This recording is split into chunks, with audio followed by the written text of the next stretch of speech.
You've got your JFK theories and all that. Yeah, there are a lot of crazy theories about how the pyramids were built. I know. Too. I know there is. I've seen a few of them, and we can go down that road one day in a later podcast. Yeah, and that day is Wednesday, guaranteed at the top of the podcast.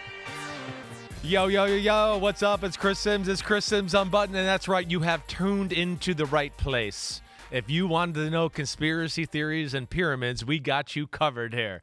But the conspiracy is all mine in my ranking. Sorry. And the pyramid is the quarterback pyramid that we still don't have a name for, but we'll see. But I think we're close. We're getting close. There are yes. some good ideas. Well, what's up, everybody? Chris Sims here. Ahmed Fareed here, as always. He's going to be driving the ship. We got a good podcast for you today. And no, it's not any legitimate conspiracies that will be going down the road. Well, hold on. Here. I did search for a few of them. Yeah, I searched for a few. Okay. The most famous one out there is aliens, right? Aliens came through, and they were Right. able to manipulate the blocks and move in the proper spot, because there's no way that people back in the day, without the technology we have now, could move these giant blocks into position. Right. That's Always the have theory. heard that one there. So aliens is one. Right. So one is mind over matter. There are fringe theorists that think that Egyptians harnessed the psychic powers and sound frequencies to move some of those blocks. Wow. Okay. That's position. one of the crazier ones I've heard so far. How about dinosaurs? Whoa. They were able to harness the power of dinosaurs to help them. They tamed a dinosaur. That would be awesome. I mean, I would love to see that. And I do that. Don't they think that maybe I believe recently they might believe there might have been a little more crossover with humans into the dinosaur era. I believe the most recent human findings are now 40 million years before we thought originally. Yeah. Right? To where maybe, and I could be wrong. I'm not trying to sit here and be a history major. Yeah. Okay, so Pete's saying there's 65 million years. I think that's been cut down a little bit from the last I've seen. In half. To 30 million That would be years. kind of amazing, like, if you just, I mean, you got me all visually excited now, right? I'm a guy that grew up in Jurassic Park household and my daughter being obsessed. Like, now I'm sitting here thinking I can, like, picture somebody on the back of a T-Rex, with a whip, like, pull that block. Yeah, exactly. Roar. I don't think it's outside of the realm of possibility here. Yeah. But yeah, T-Rex, I don't know if you could handle that one. That would be maybe a Brontosaurus or something like that. Hydraulic hoisting, so the use of water and water power to move some of those blocks and get them up there. So there are a lot of things. Pete doesn't think that one's as fun as the dinosaurs, but there are some theories out there. I guess they just figured it out. I guess they just did something that made it. I mean, human ingenuity. Right. And, well, as we've talked about, there's pyramids in South America, right, that were there before the pyramids in Egypt. So I don't know, what was their trick? What's the next podcast? Come up with those conspiracies, okay? And tell me what goes on from there. Well, we're making a pyramid as well, but we're just using your brain power to do this and coming up with tiers. And so we have a few names. We'll recap what we did last time. But first, we asked the homies to help us out, because that's what we do. Listen, I'm not Johnny Creative, okay? That's what I know I'm not. I know my strengths and weaknesses in life, and those are things like when we get into this type of stuff, I want to go, wait, I supplied the freaking list. Yes. Okay, I've done all that work. You can help me out with the freaking names here, okay? Ahmed Fareed and Pete Little and Matt Casey's and the homies. Yeah. These are not the things I'm good at. So yes, I do need your help, all of you out there. You know what happens? Yeah. Pete and I say we're glad to do that. You're we glad will to do take it. that off your plate, and we will make the homies do it. Okay, don't put it. us. I thought maybe you'd put it in the Chat GP or something like that. And Well, cheat we'll get your to, way out of it. We'll get to that. We'll get to that a little bit later. But the homies did come through, because the homies put a bunch of different ones out there, and so here they are. Kristen's pulled them up here. If you're watching on Peacock or YouTube, you see them. All the different homies. XY. I like 'em. XYL. Passer Pyramid. Basic. I like it. That one. You know what that one is, and that one got a lot of likes there. Which one was your favorite one here? I like quarterback Tears of Joy. That's a pretty good one. A play on the term tears. So that's not bad. The Chris Sims reveals his top button. Always good. I thought that was pretty good too. I did like that. The Simsagon, to make it our own shape and call it a Simsagon, because we know how popular the gongs. We like gongs here. We know that. Yeah, we do like the gongs here. Yeah. On the Chris Sims Unbuttoned podcast. I don't know what about you? That one is interesting to me, like with the Simsagon, just because it did become such a thing and a running joke on our pre-draft process. We could make our own shape. Right. I do like that. Sim Summit's not bad. I mean, they're all pretty good. Chris Sims reveals his top button. Maybe that's what we call the number one guy. Oh, the top button. Right? You're the top button guy. Of Put the a Chris button Sims on the pyramid, top of the putting a button pyramid. on top of it, Yes, right? I like I think that. we can have a play of playing words there. And then, even the one on the bottom, Mount Vesuvius, right? Yeah. Where is that real mountain, Vesuvius or whatever the hell it's called? Yeah. Again, you're asking me to go down areas that I'm not as smart with here. No, we'll help you out on this. You Pete, help me out? Tweet out to the homies where that is. Where is that? Yeah. But no, all of them really well done, and we're going to figure that out and continue to send in more ideas if you have them. So, but well yeah. done to the homies there. So I've got a couple. You so do? I looked at what the homies did there. Okay. And then I started brainstorming, and I Okay. brainstormed with a friend of mine. I went back and forth with a friend of mine. Oh, yeah? Who was that friend? I didn't even know this, so this did happen. That friend of mine is ChatGPT, which is one of the great uses of this tool. And this is what I'll say too. And Pete and many people are revolting against the robots, which I get that, right? We don't want the robots to take over. That's so boring. I mean, I get it, hate but that. everywhere I go, I talk to a person, and they're like, ask ChatGPT lately. So here's the thing. Yeah. ChatGPT, all it is a combination of all of our human brain power throughout all the years. And so what it is doing is summarizing and bringing together all the things that we thought about as humans. And I respect us as a human species. All of our ideas are now into this machine. Yeah. And so we can kind of like play with it and see what it outputs. All the input was us outputting things that we have thought in the past. So way to defend it.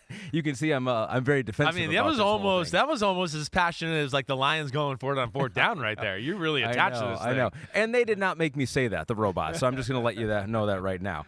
So there were two that they came up with that I thought were pretty clever. Okay. After a lengthy back and forth. So there was some effort involved Okay, here. all right. The Nile High Club, which I thought right off the top, the Egypt. So that's not going to be the one, but I thought that was there clever. is pretty good. I mean, Egypt, the Nile River. The Nile River. Who likes getting high more than me, right? There's a So lot there's of a lot of different things that things. work there. I get The you. Nile High Club. And then there's also this one, the Sims quarterback Tieramid. I thought the Tieramid was a good play on words. It is a very good one. You're right. I like both of those. So So- ChatGPT coming through in the clutch. Well, maybe we just make ChatGPT one of the homies, apparently.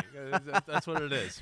Yeah. Our homie ChatGPT said, and we can add that to it. But Yeah. I don't know when we're going to put a timeline on, when we're going to figure this out here. Let's wait till the But end. we don't have to until the end, and we have to make a Correct. total social graphic, and then we'll figure that out, and we're still working that one. Here we in go. progress Once again, don't worry about this. Pete and I are going to take You care of got this. it. Hey, Okay, good. let the homies vote. Pete, let the homies vote on which one they want so we don't have to do anything with this one. But those are some of the ideas out there. Keep them coming in because Pete will take any idea outside of ChatGPT, and so we know that will be the case. All right, so we have already started this pyramid or passer pyramid or whatever Well, we're we're going to not call going to it. hit on some of the news today, like right?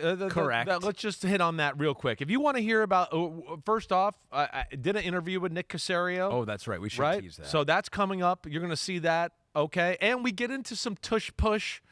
Some of the playoff reseeding conversation and the Olympic stuff a little right there. With Nick. If you're going to, yes, with Nick. If you want to get more in depth on what I said, go to me and Florio on PFT on Wednesday morning. We did about an hour and 10 minutes on those three subjects right there. So we'll see where it goes. But as we stand right now, the reseeding's not happening, right? Yep. The division winners get a home playoff game, which I'm still in favor of. The tush push. The pushing part's going to get banned. That's happening. But I don't know what the hell that really means. Again, the play is about the O-line and the wedge. The Eagles are still going to call that same play without Saquon Barkley pushing Jalen Hurts in the back, which he does on a bunch of plays anyways, all right? And then the last part is the Olympics and how that goes down. And how prepared are they going to get these players to play? How much time are they going to take away from their teams altogether, right? There's a lot of things that got to get worked out. Players are taking injury risk.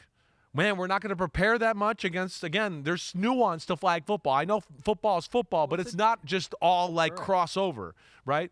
So there's nuance to that game that I don't think even an NFL player is just going to be able to go, oh, we're going to be the best team right away, no matter what, against some teams that are extremely passionate and have been playing and practicing it for a long, long time. Yeah. So I'm interested to see how that works. We work for the company that does the Olympics and wants this to happen. We know the NFL wants this to happen. You could be announcing your first football games, even though they're flag football during the Olympics. That is happening, but I'm interested in all the stuff that's going to go on to make it happen. Who's there for Who's there, the preparation.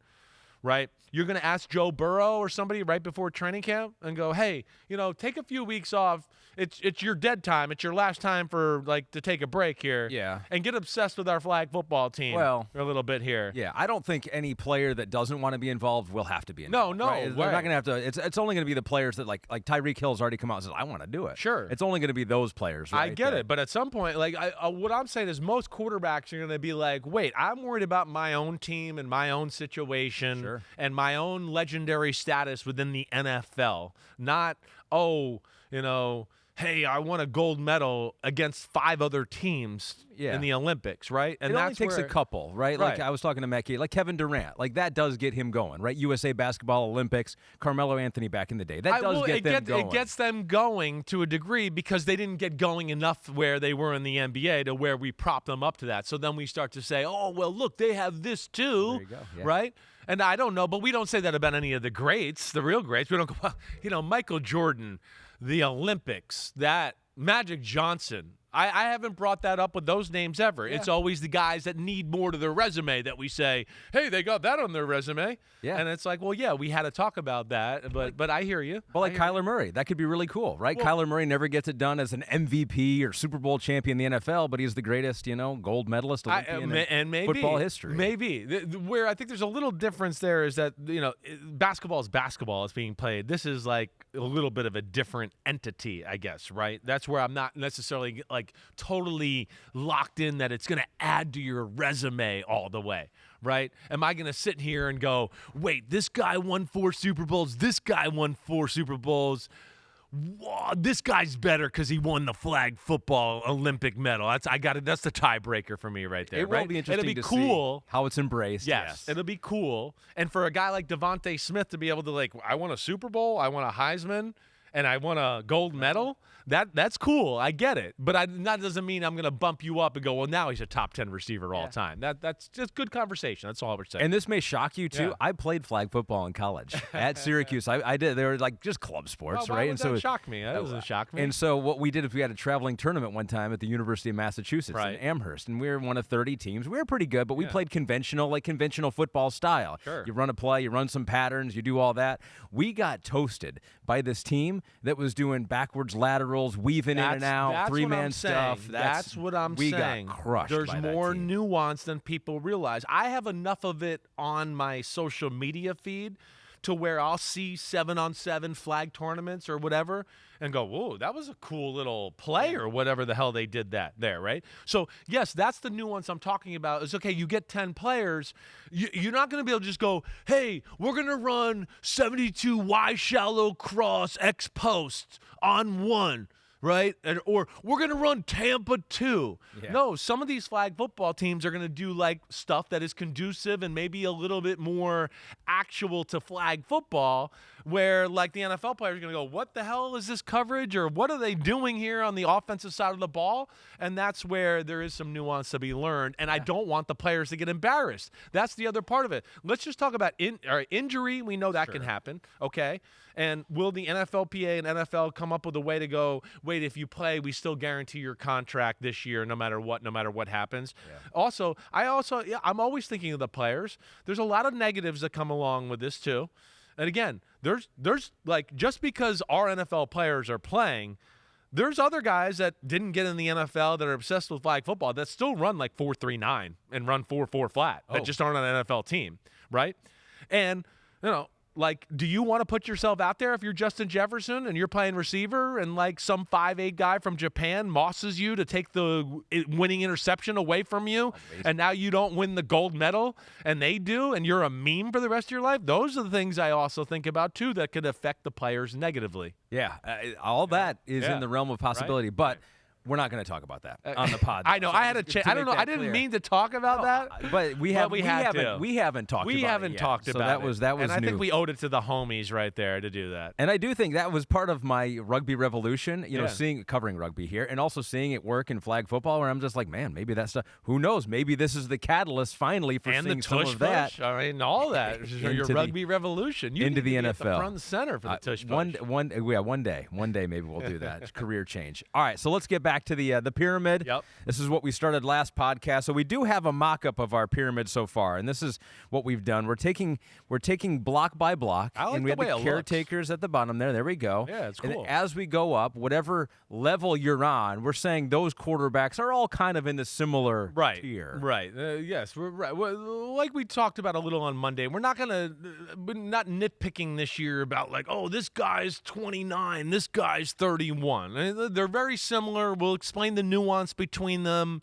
And yes, we're just basically saying they're in the same basic grouping there together. As we get higher up this list, we'll be a little more specific in what we get into here, but trying to do it a different way this year. I'm hoping it's well received by the homies and people out there. So let's look at, in case you were not with us on Monday, that's forgivable. We're all busy. It's not especially really here. forgivable, It's not but- forgivable. Catch up on it. Go back and listen to it for If sure. you can get back from the Preakness, you need to be here listening. That is to true. it. That is true. But we've got the caretaker group of quarterbacks, and we'll show those to you right now if you're watching on Peacock and YouTube. I didn't ask you this, which I regretted, so I'll ask you right now. Right. You know, in years past, we know Cam Ward's going to be on here somewhere. We haven't gotten to him yet. In years past, we've had a lot of the quarterbacks, and last year we probably had 6 of them in your top 40. We did. Right? Yeah. We had all 6 of I them. believe so. I believe I had Drake May maybe at the very bottom. Oh, maybe Or he I didn't just make left it. him off So maybe barely. it was 5. Right. You said Shedeur Sanders was your number 2 quarterback. Yep. Clearly, he's not going to be on this list. Jaxson Dart not going to be on this list. Nope. How close were they, or were they in the consideration of being? They're not like the caretakers, obviously, so Yeah. it would have been a different category for them. But how close were they to? They were in consideration? my original long list of caretakers, that kind of group of guys there, where you're like, wait, okay, here's your 32 starters, here's the next group of backups. All right, now we're getting towards the bottom of the 30s and 44 and 45 and all of that, and you get down to 50 basically names. They were in that group there, right? But yes, I'm not sold on them being top 40 quite yet. I'm not. And you know that. I think I've let that be known just throughout our draft process. There's things I like about both of them, but I was never in love with either one of those guys. And to me, the only guy that just had the slam dunk, wow, I'm an NFL starter, day one type of talent, and a guy that had the type of talent potentially to be a superstar, to me, is Cam Ward. And maybe they can prove me wrong. Otherwise, we'll see where it goes. But yeah, I understand. Tyler Shough not on here either, and he's one of the 32 starters right now, as it looks. So, again, that's just where I feel. But, yeah, they're just off the main list here, not too far down. So we also had the backup Supremes, and one player was in the wow or whoa category. That was Anthony Richardson. In the backup Supremes, it was Joe Flacco, Malik Willis, Jameis Winston, and Marcus Mariota. Did you get any feedback on any of these guys? Did they reach out to you and say, why am I a backup Supreme? No. None of them did. None of them did. And, I like early on in this process, I usually don't get a ton of feedback from anybody in the NFL or whatever. It's usually when I start to get into the teens and then it starts the teens, early 20s, late teens. That's when I usually either start offending people or praising people, apparently, in people's minds, to where I'll get a text from people on teams being like, wow, you got him at number 18 or 19, right? And I'm like, oh, here we go. I got to defend myself to this person in the NFL. But nothing so far. And again, the backup Supremes there, too. It was a damn good group, right? Him. And Anthony Richardson's one that's, I understand, has the potential to make me look bad and be way higher than this. That would be the one that I think, who knows where to rank him. It's the toughest one, though. Yeah. It's the toughest one. And I think if you sat there and watched film with me a little bit like we've said with Jameis Winston, but to a greater degree here. But if we watch film and we watch the best plays, you'd be like, damn, Anthony Richardson's a baller. But the problem is, it's just you could watch the rest of those games other than the best plays and then just go, ooh, man, did they get a first down today? What did they do the rest of the game? How are they making this happen? And that's where it's hard to know where he is in his development. And there's just things I got to see before I can, rank him any higher. All right, so today we're going to go through 6 quarterbacks, I believe, here that are grouped kind of where your old 25 through 31 would be ranked. And these are all going to be on the same level of the pyramid. So we moved a couple people a little bit around to fit them into the proper block of the pyramid. And so let's start with one of those blocks. And this block is Young Mysteries. And we got 2 players in this category. But Young Mysteries, The Chris Sims quarterback countdown. Look at this. Ooh, I like this. Oh, little wow. graphic. We have an Look at that. animation. Okay. Whoa, I didn't know we had this. Whoa. Young Mysteries with J.J. McCarthy and Bryce Young. I really like the graphic. Well was done there awesome. by AJ in the back there. EJ on top of his game. But yeah, Young Mysteries. I still put Bryce Young as far as a young mystery. Now, he evolved in his game, certainly. We saw that. This is one of those where we've had this discussion before, right? You can't bench the quarterback because you'll end and ruin his psyche. If you ruin his psyche by benching him, then he's not your quarterback anyways. That's the first thing we always say, right? A lot of great quarterbacks have been benched. Part of being an NFL quarterback is getting knocked down and getting your ass back up and going, you know what, I'm going to still keep fighting and I'm going to show everybody that they're wrong. Bryce Young took some steps in that direction last year. He did. It wasn't good early on. And again, there's still, I think, some parts of his game as far as being comfortable in the pocket, maybe getting the ball out of his hands quicker than he should just because he doesn't want to take a hit, or feeling pressure and letting it affect his decision that you certainly saw that can affect him, especially earlier in the year. But when he got to get back in, and Andy Dalton got a little banged up, you saw a totally different guy. A guy that the biggest thing that jumped out to me is what I just said. Comfort in the pocket, where it was like, hey, look at Bryce Young. I think early in the year he'd have been like, oh man, I got to get the ball out. It's already been 2 seconds. Let me just get it out here. Oh, safe play, blah, blah, blah. We get to later in the year, we start moving in the pocket, hanging in little spots that make sense, making aggressive decisions down the field.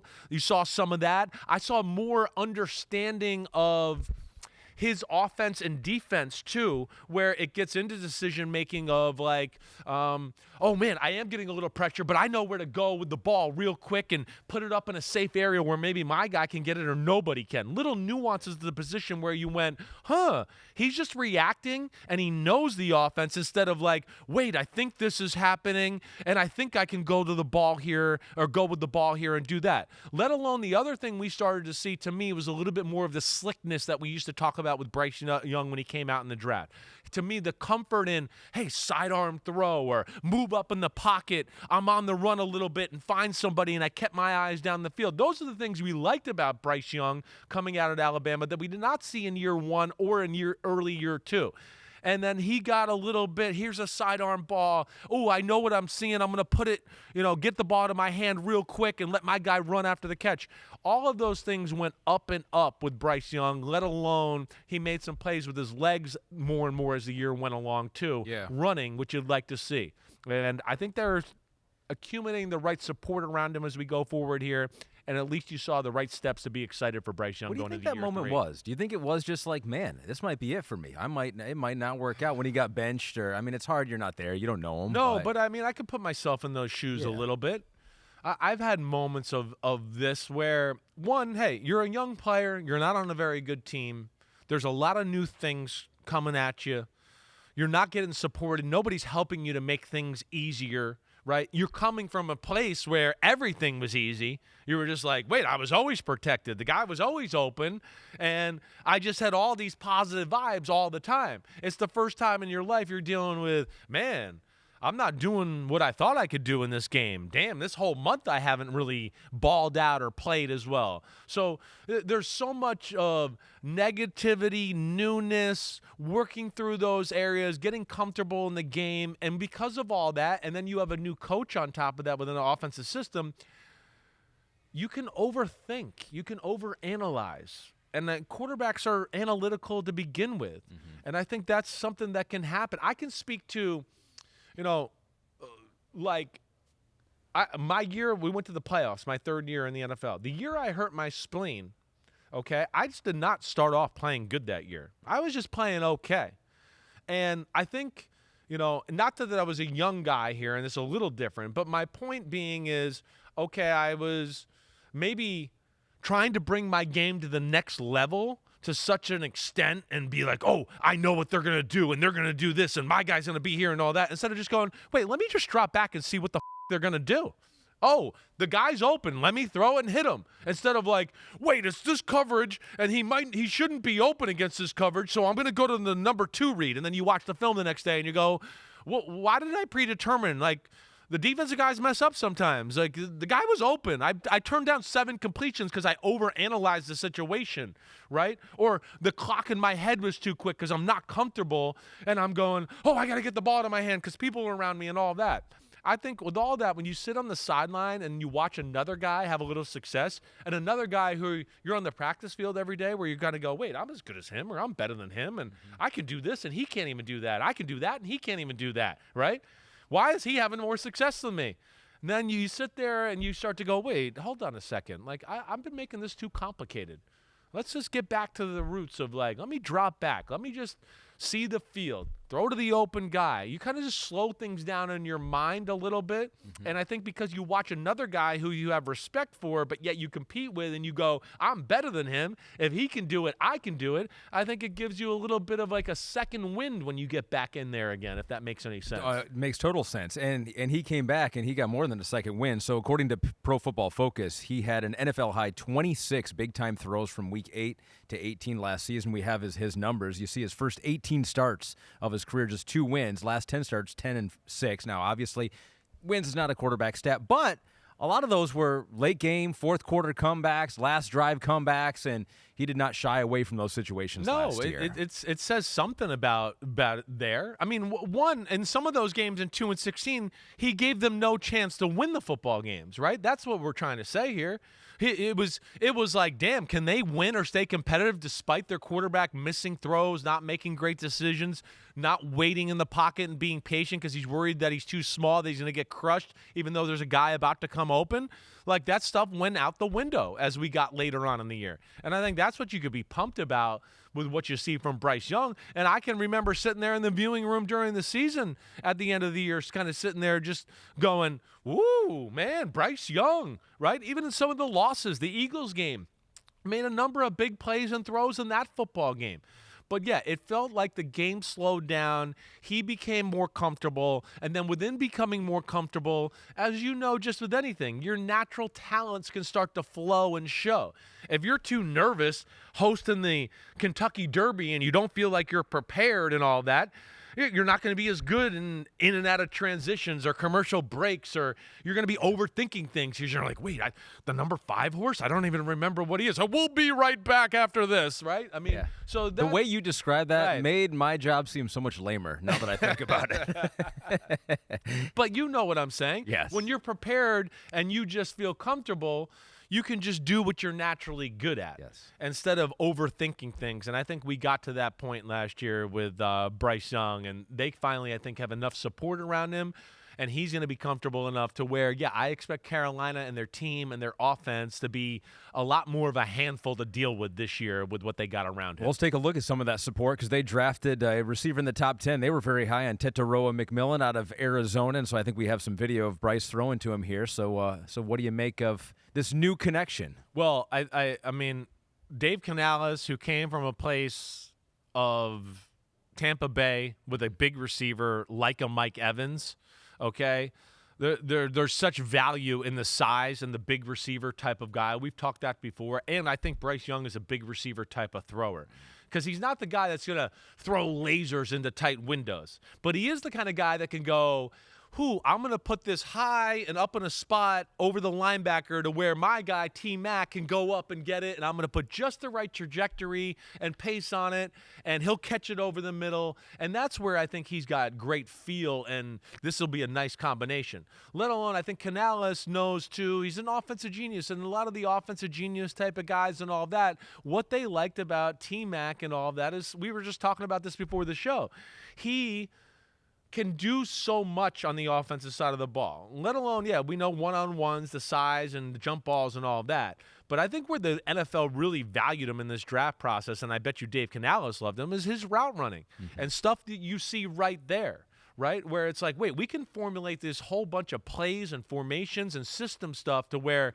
he's going to know how to get open, read coverages. He's awesome at some of those underneath type routes to where we can build a whole like resume of plays where, hey, here's a play for 8 yards to T-Mac. Here's a play for 10 yards to T-Mac. Here's a play for 5 yards.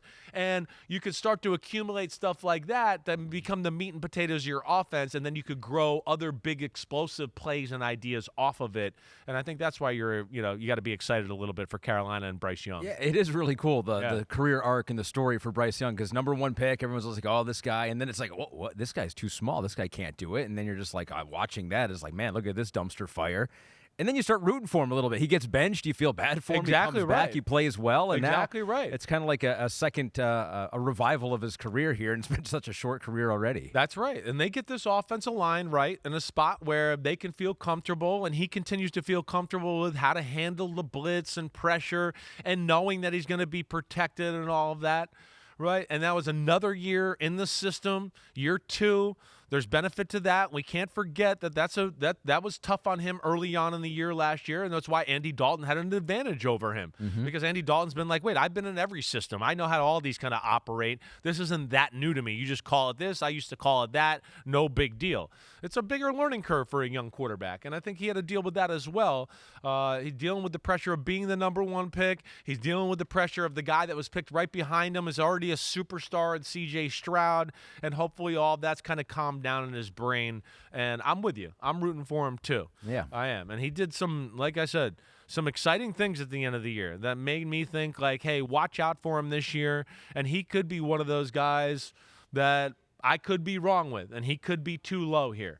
Right? Because I do think he understands the nuance of the position. That's what I like. I guess I still question some of the pure physical ability of, hey, nothing's there. How much can he make happen? Ooh, the coverage is tight all day. Can he really get it in there to tight windows and make big-time NFL power throws that affect your team's ability to win or lose a game? Those are the things I still want to see a little bit more of. Still some questions on Bryce Young in the Young Mysteries tier. Still got some questions on J.J. McCarthy because we saw nothing last year. He was hurt, unfortunately, in preseason, and so didn't get to play one snap. He is in this tier, so he's on the same level as Bryce Young and some of these other quarterbacks we're going to talk about. This is more of a projection, obviously. Yeah, and don't think just because we talked about Bryce Young, I would probably give him the slight advantage over J.J. McCarthy here, right? So far, just so you know. So you'll be able to piece together Chris's rankings to a degree. You're going to be able to, right? But yeah, J.J. McCarthy, I have more confidence in his ability to translate to the NFL than I do Bryce Young. Physical ability, height, size, throwing ability, his arm strength. All of that, right? I've seen that in college. He had to make more NFL-type throws than Bryce Young did. He's played an NFL style of game in college under Jim Harbaugh. Again, it's not always easy to play for a guy that's like, hey, you might go 2 series with barely throwing the football, and then we come back another series, and we want you to go 5 for 5, even though you're in no rhythm at all, but now we want you to make 5 big-time throws because we're losing or whatever, right? That's not easy to play quarterback that way. But, yeah, I'm going a little bit off of projection, going off of college, going off a little bit of just what we saw in the preseason. The preseason, by all due accounts, you talk to people up there in Minnesota, whatever, it was going in the direction where J.J. McCarthy was going to be the starting quarterback. He was going to be the guy. And then he has the meniscus cartilage knee issue, and, of course, that gets derailed. But just as far as the player and what you glean from that preseason game last year, again, it was what you saw.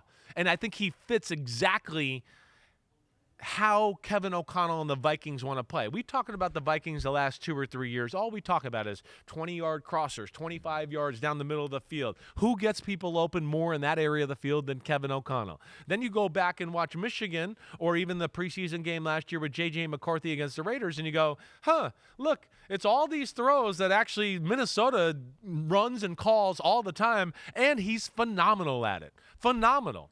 And that's where I love it, let alone, I think he's got NFL pedigree. He's bigger than people realize. The arm power is better than people realize. He can really throw the ball with some legit power. He runs better than people realize as well. And I think he's got NFL pedigree, mindset, all of that to read the field. And I'm excited for J.J. McCarthy and what he could be there in Minnesota. He's been a winner, 27-1 at Michigan. Right. 34-2 in high school. He is a combined 61-3 as a starter since high school. Yeah. But the Vikings went 14-3 last year without him. And at the end of the year, there's some, we bring him back Sam Darnold. What's going on? Is J.J. McCarthy going to be able to play?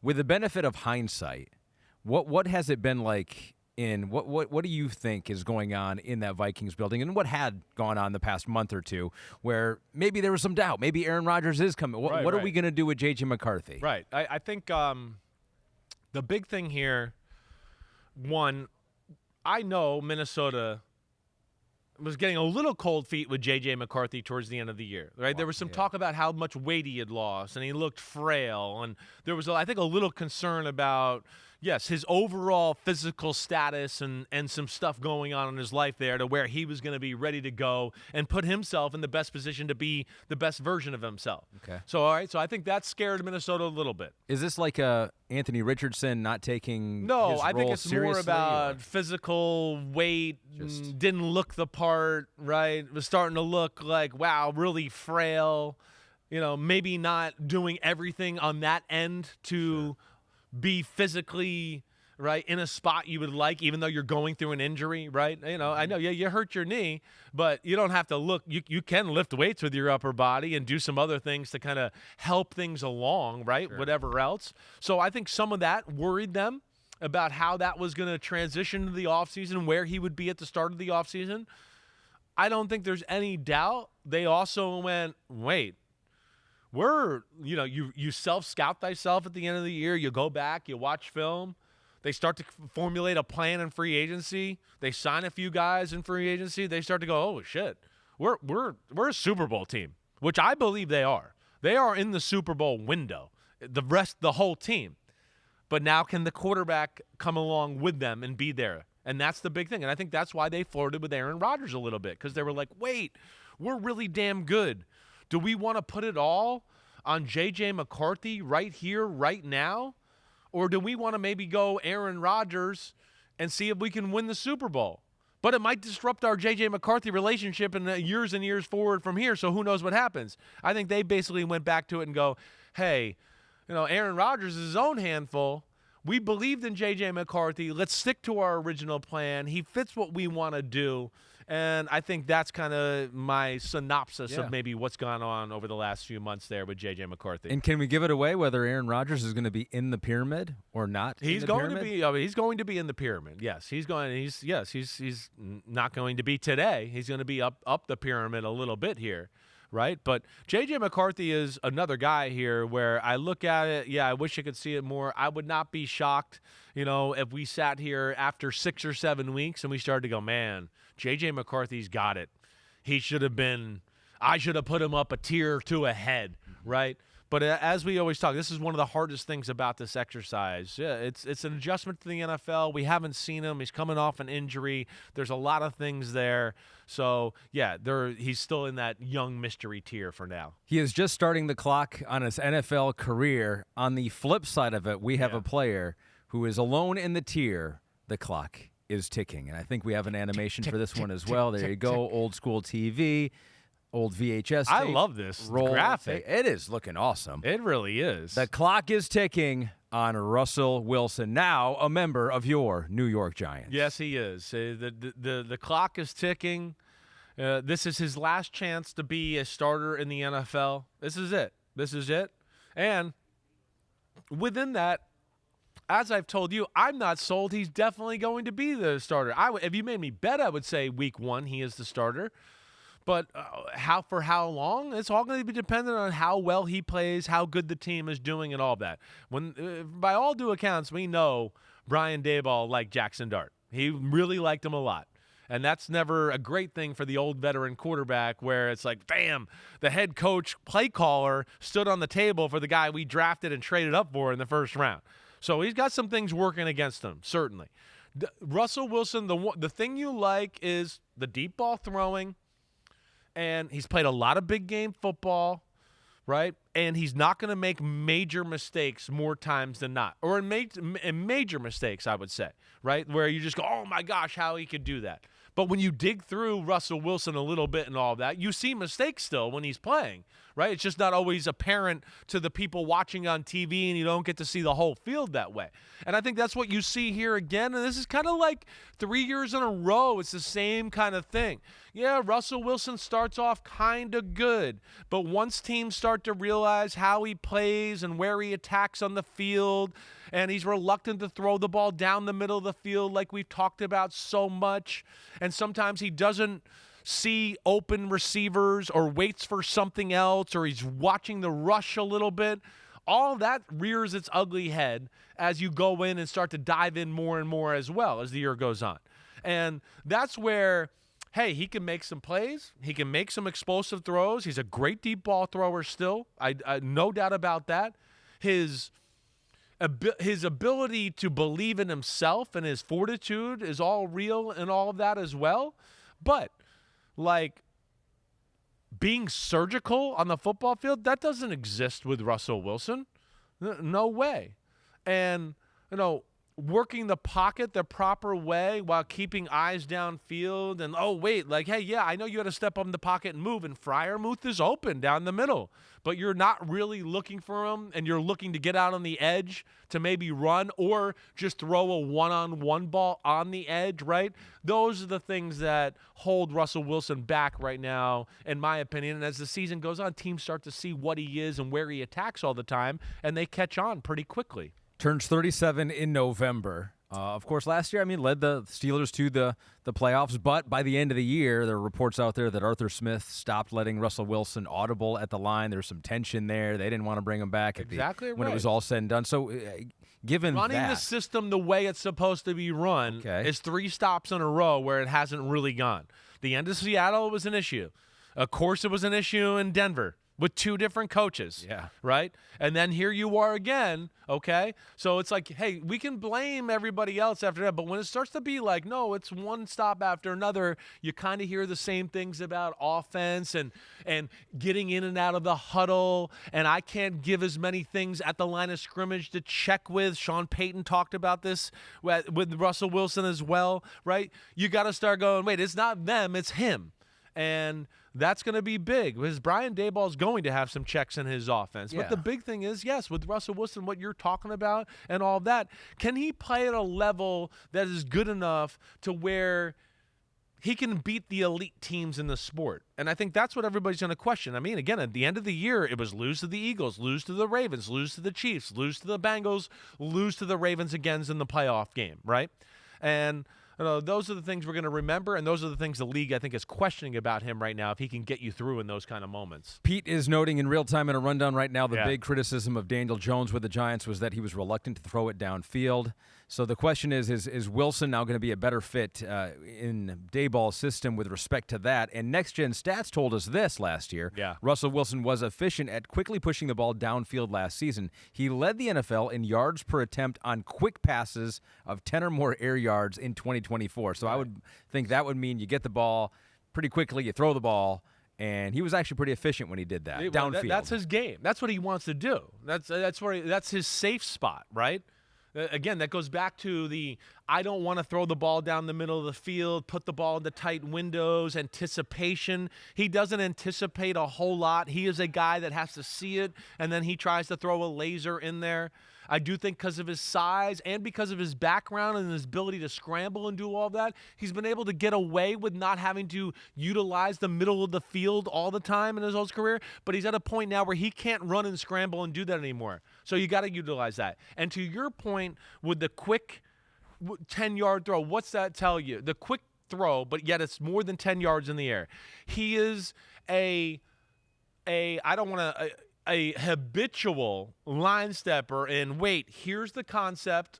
Forget the concept. I have one-on-one. I'm going to get it and throw up a lob ball, right? That's what that stat is telling you. Oh, George Pickens is one-on-one. Said Hud, I get it. Let me lay it out there where he goes and gets it, or I throw it back shoulder and it's a jump ball. And that is that's cool. But you're not going to get away with that unless your team is absolutely phenomenal on a week-to-week basis, right? And has the receiver that can has the receivers a DK Metcalf or a George Pickens. Right. Like that's okay. If you play for the Philadelphia Eagles, and I'm not trying to take a shot at Jalen Hurts, it works with how their team works, right? That's how it works. He's a great deep ball thrower. They put you in a bind. They get one-on-ones with freaks outside, and he knows how to throw the deep ball. And I'm not trying to say anything negative there, but that works for that. But they're a different entity.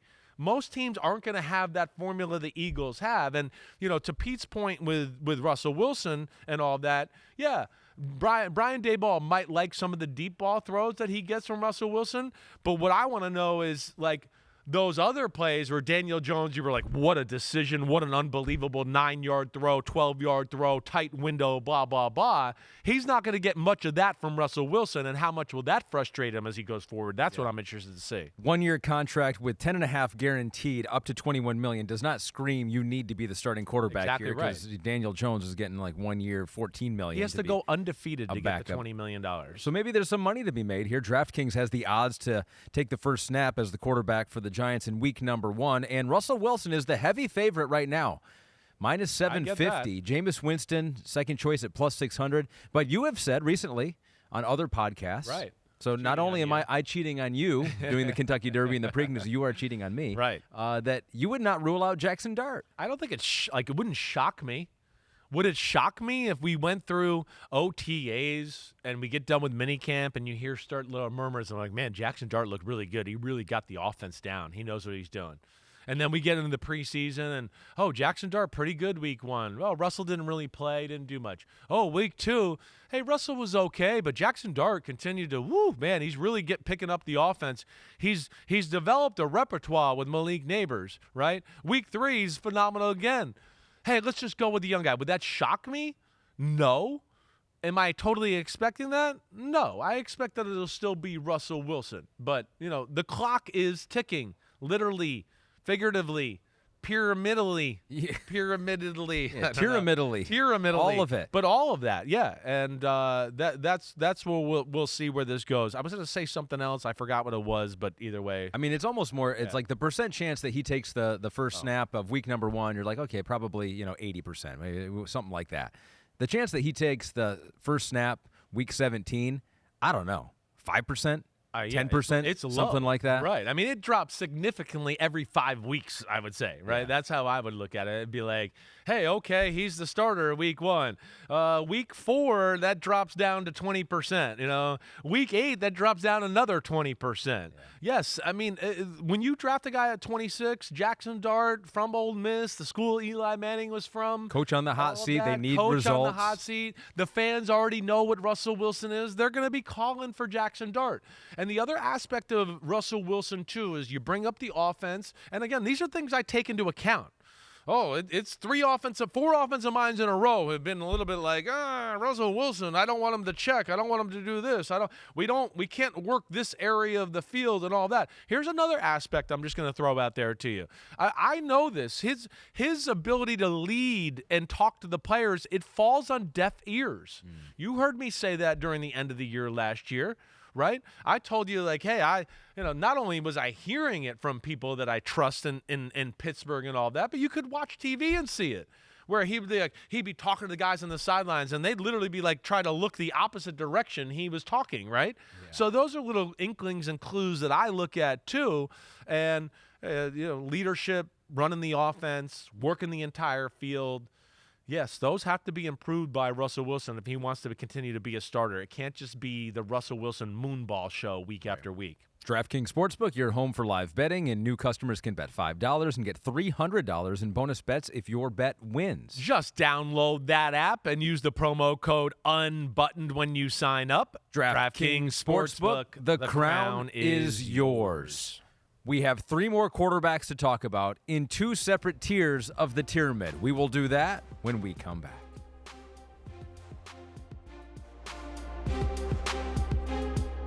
I have made it clear every year that we have done this top 40 quarterback countdown that my favorite tier of all the tiers is crap or get off the pot. You say it a little bit differently, but that's just the way I say it here on the podcast. And that every year, it's my favorite one because you can see, are they going to crap, which is actually a good thing for them, right? Or are they going to get off the pot, which would not be a good thing?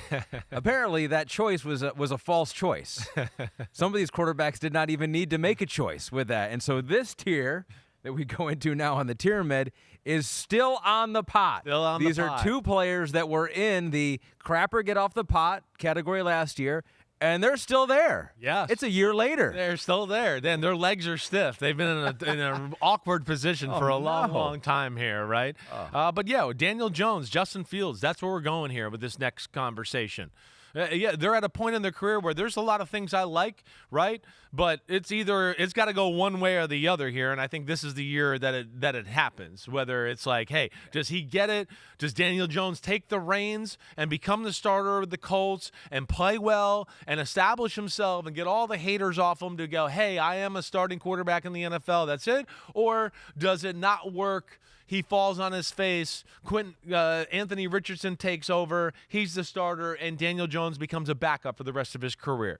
But that's where we are, and we'll hit on Daniel Jones here first. Yeah. Again, you know me. I think a little bit more of Daniel Jones maybe than the public does. I do. Which is crazy because I didn't start that way. You hated where the Giants took him. Right. The hate went too far. Well, I mean, it did. And, that's one where, again, I don't know if he was ever the number 6 pick of the draft. I'd like to say, yeah, did good job on that evaluation, Chris. You were right on that one, right? But also, it also swung too far in the hate of Daniel Jones, too. And I think maybe that was because people felt like he was overdrafted, and so that got it off on a bad note, right? Yeah. He was booed this first time he went to a Yankee game. I was like, well, come on, that's overdoing it. Yeah. But as we've talked about here, too, Daniel Jones is better than people realize. The physical abilities are better than people realize. The decision-making is better than people realize. Now, you're going to see some bad decisions and things that go along, but there are more ripple effects, snowball effects of a lot of dysfunction and crap that was going on around him.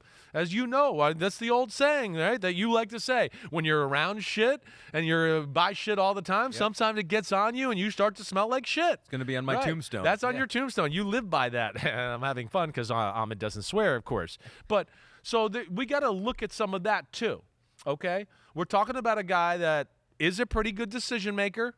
In fact, I think he's a better decision maker than he gets credit for because, again, when you're getting your head knocked off in 1.5 seconds all the time, right, and you don't have a receiving group and everything like that just gets open everywhere on the field. And when he was playing early on in the last year, the only guy they could really depend on there early part of the year was Malik Neighbors. Everything was situated around him. Now, is he perfect? No, I know that, right? I know that. And a little bit like the difference of maybe the guy we just talked about in Russell Wilson is he has all the stuff. He can be surgical. And, oh, my gosh, what a great decision. And, ooh, way to get that ball into a tight window, 8, 10 yards, 12 yards down the middle of the field. Whoa, that was nice, right? But where he doesn't take advantage of things and where you want him to more is some of the more big plays, explosive plays, throwing the ball down the field, right? Those are, to me, the issues. And, again, I think some of that is because it hasn't always been served on a platter for him. Mm-hmm. He hasn't got a ton of opportunities to do that. He is always under pressure to where it doesn't ever get to throw the balls down the field and have a clean pocket and be in that spot. But where I always defend him is every quarterback that's come into play for the Giants the last few years, they can't last more than 10 plays, and they're knocked out of the game. And then here he was just taking shots everywhere, getting the shit beat out of him, and he hangs in there a little bit. So I still think there's untapped potential here, but there's some things, yes, that need to get better, certainly. And he's a guy that I think can get better at backyard football. He can get better at off-platform throws and on-platform throws. Daniel Jones has a mechanical flaw that I see going on in the NFL right now, or young quarterbacks, and a lot of it everywhere right now, of they don't really drive through the ball, right? My dad and I talk about this a lot because it drives us crazy. And I want people to watch this. I almost want to stand up right here, right now, and show people, right? I'm going to stand up, okay? Do it. So you might have to stand back. I might have to stand back a little bit so you see it. But, all right, so here we go. Hold the microphone. You might have to hold the mic for me a little bit. I got it. Okay? All right, so you'll see most quarterbacks, as I stand back here a little bit, right? You got John Elway or any quarterback like that, and you just unplugged yourself, right? Okay, I got it. I think I could do it. I think I got it. You see a lot of quarterbacks, though, they throw the ball, and they come straight. The other foot ends up being parallel to the front foot that's stepping, right? Does that make sense there? Yeah. Right? So I'm squatting down, so I hit it a little bit. But you see most quarterbacks, they throw it, and it goes like that. And they're parallel here. They got through the ball. They drove through the ball. Okay, now, what you'll see from Daniel Jones and Will Levis and a bunch of quarterbacks, and I see quarterback coaches all over the country teaching quarterbacks like this right now. They throw the ball, and they stay there like this. And I'd go, that is pitiful. One, you're compromising accuracy, you're compromising power on the football, and you're going to stay in a position where you're underneath the football a lot too, and the ball's going to fly away and float away. But that is something that he does that I would really like to see get fixed.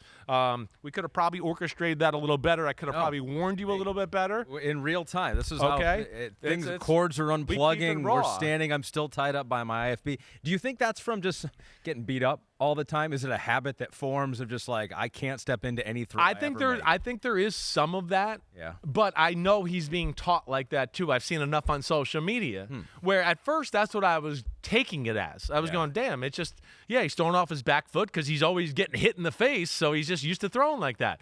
But then I started to see throws, especially last year more than ever, where I went, wait, there's nobody around him and he's still doing that? And then I started to see who he's working with on social media and all stuff like that. And I just want to go, I couldn't disagree with the coaching of that throwing and what I see young kids doing out there now more than ever. I don't get it. I see my son look at it and I go, oh my gosh, would you stop with that hip flip shit? Just step into the ball and drive and throw it, right? You're not taking advantage of all your God-given skills there. I didn't even mean to go down that wormhole, but I think it was worth bringing up there. Very instructive, and a bonus to those who are watching on YouTube and Peacock, as I mentioned earlier. Jones averaged 7.1 air yards per attempt in the last 5 seasons. That was 5th worst in the NFL in that span, behind Alex Smith, Jared Goff, Cam Newton, and Ben Roethlisberger, and so not pushing the ball down the field. He is the underdog to start for the Colts week 1, plus 190. Richardson is the favorite, but I don't know. I'm kind of feeling like this could be the resurgence of Daniel Jones. Hey, he was in a tough spot. I think it's great that he got a new look, a new feel. Minnesota, I could just tell you, they really liked him. They wanted him to stay there, right? So that tells you something too. Kevin O'Connell, the quarterback whisperer, got a 7-8 weeks with Daniel Jones, and they were like, wow. Most people in football will tell you that if the Vikings got to the divisional round, if they had somehow beat the Rams in the wild card game, Daniel Jones was going to be the backup in that divisional round game. And because of the way Sam Darnold was playing and had been playing, Daniel Jones was on his heels more than people realize. Wow. Right? So that just tells you how impressed they were with him. I think that says something. Yeah, it's been quick throws, but as we talked about, some of that is the protection around him and the team and what they've had, and that's been an issue. But his down-the-field throwing does have to improve. There's no doubt about that. So I think that he will make those improvements, and I think he will crap. I think this is the year where he does his business and can finally stand up off that If toilet. you made me bet, I would be right there with you. I totally would. Yeah. And you know what? I'm going to be optimistic today because the other quarterback in this tier, Justin Fields, I think, will he ever be the quarterback that can do everything and be the surgeon? Probably not. But can he harness the things that he does best? That's right. Lead a team? Right. I think Justin Fields can do that. I think there's a chance of that too. I'm not giving up on Justin Fields. I'm not. It's never going to – I don't know if it's ever going to look as pretty as we want it to look. I think that's what you're trying to say. I think I'm there with you as well. Right? We're into what? What year is this for him? 6, 7? This is year 6, right? Is that but many? But we're still talking about the same type of things we talked about after year 1, and we're in year 2. It's still like, yes, there's some wow moments of throwing the ball, but overall, it's year 5. You're too heavy there. But there's still overall too many throws that are missed that, you just would go, damn, I'd like my NFL starter to hit that or throw a different type of ball that would be more appropriate here. Right? So he's not the most gifted thrower in the world, but he's gotten better at it every year. He's a pretty good decision maker, okay? And of course we know the athleticism and what he can bring to the table there. And that's where I think you're talking about, and I hope that's what they just lean into. Hey, here's what he does well, throwing the football. We're going to use him in the run game. We're going to use him as a decoy in the run game to help other guys in the run game and build it off of that. And hopefully, slowly but surely, almost like they did with Jared Goff in Detroit, same coaching regime, we'll try to filter out some of the things he's bad at and work on them and make them good enough to where we forget all about that stuff of Jared Goff and anything and just go, damn, he's a good damn quarterback.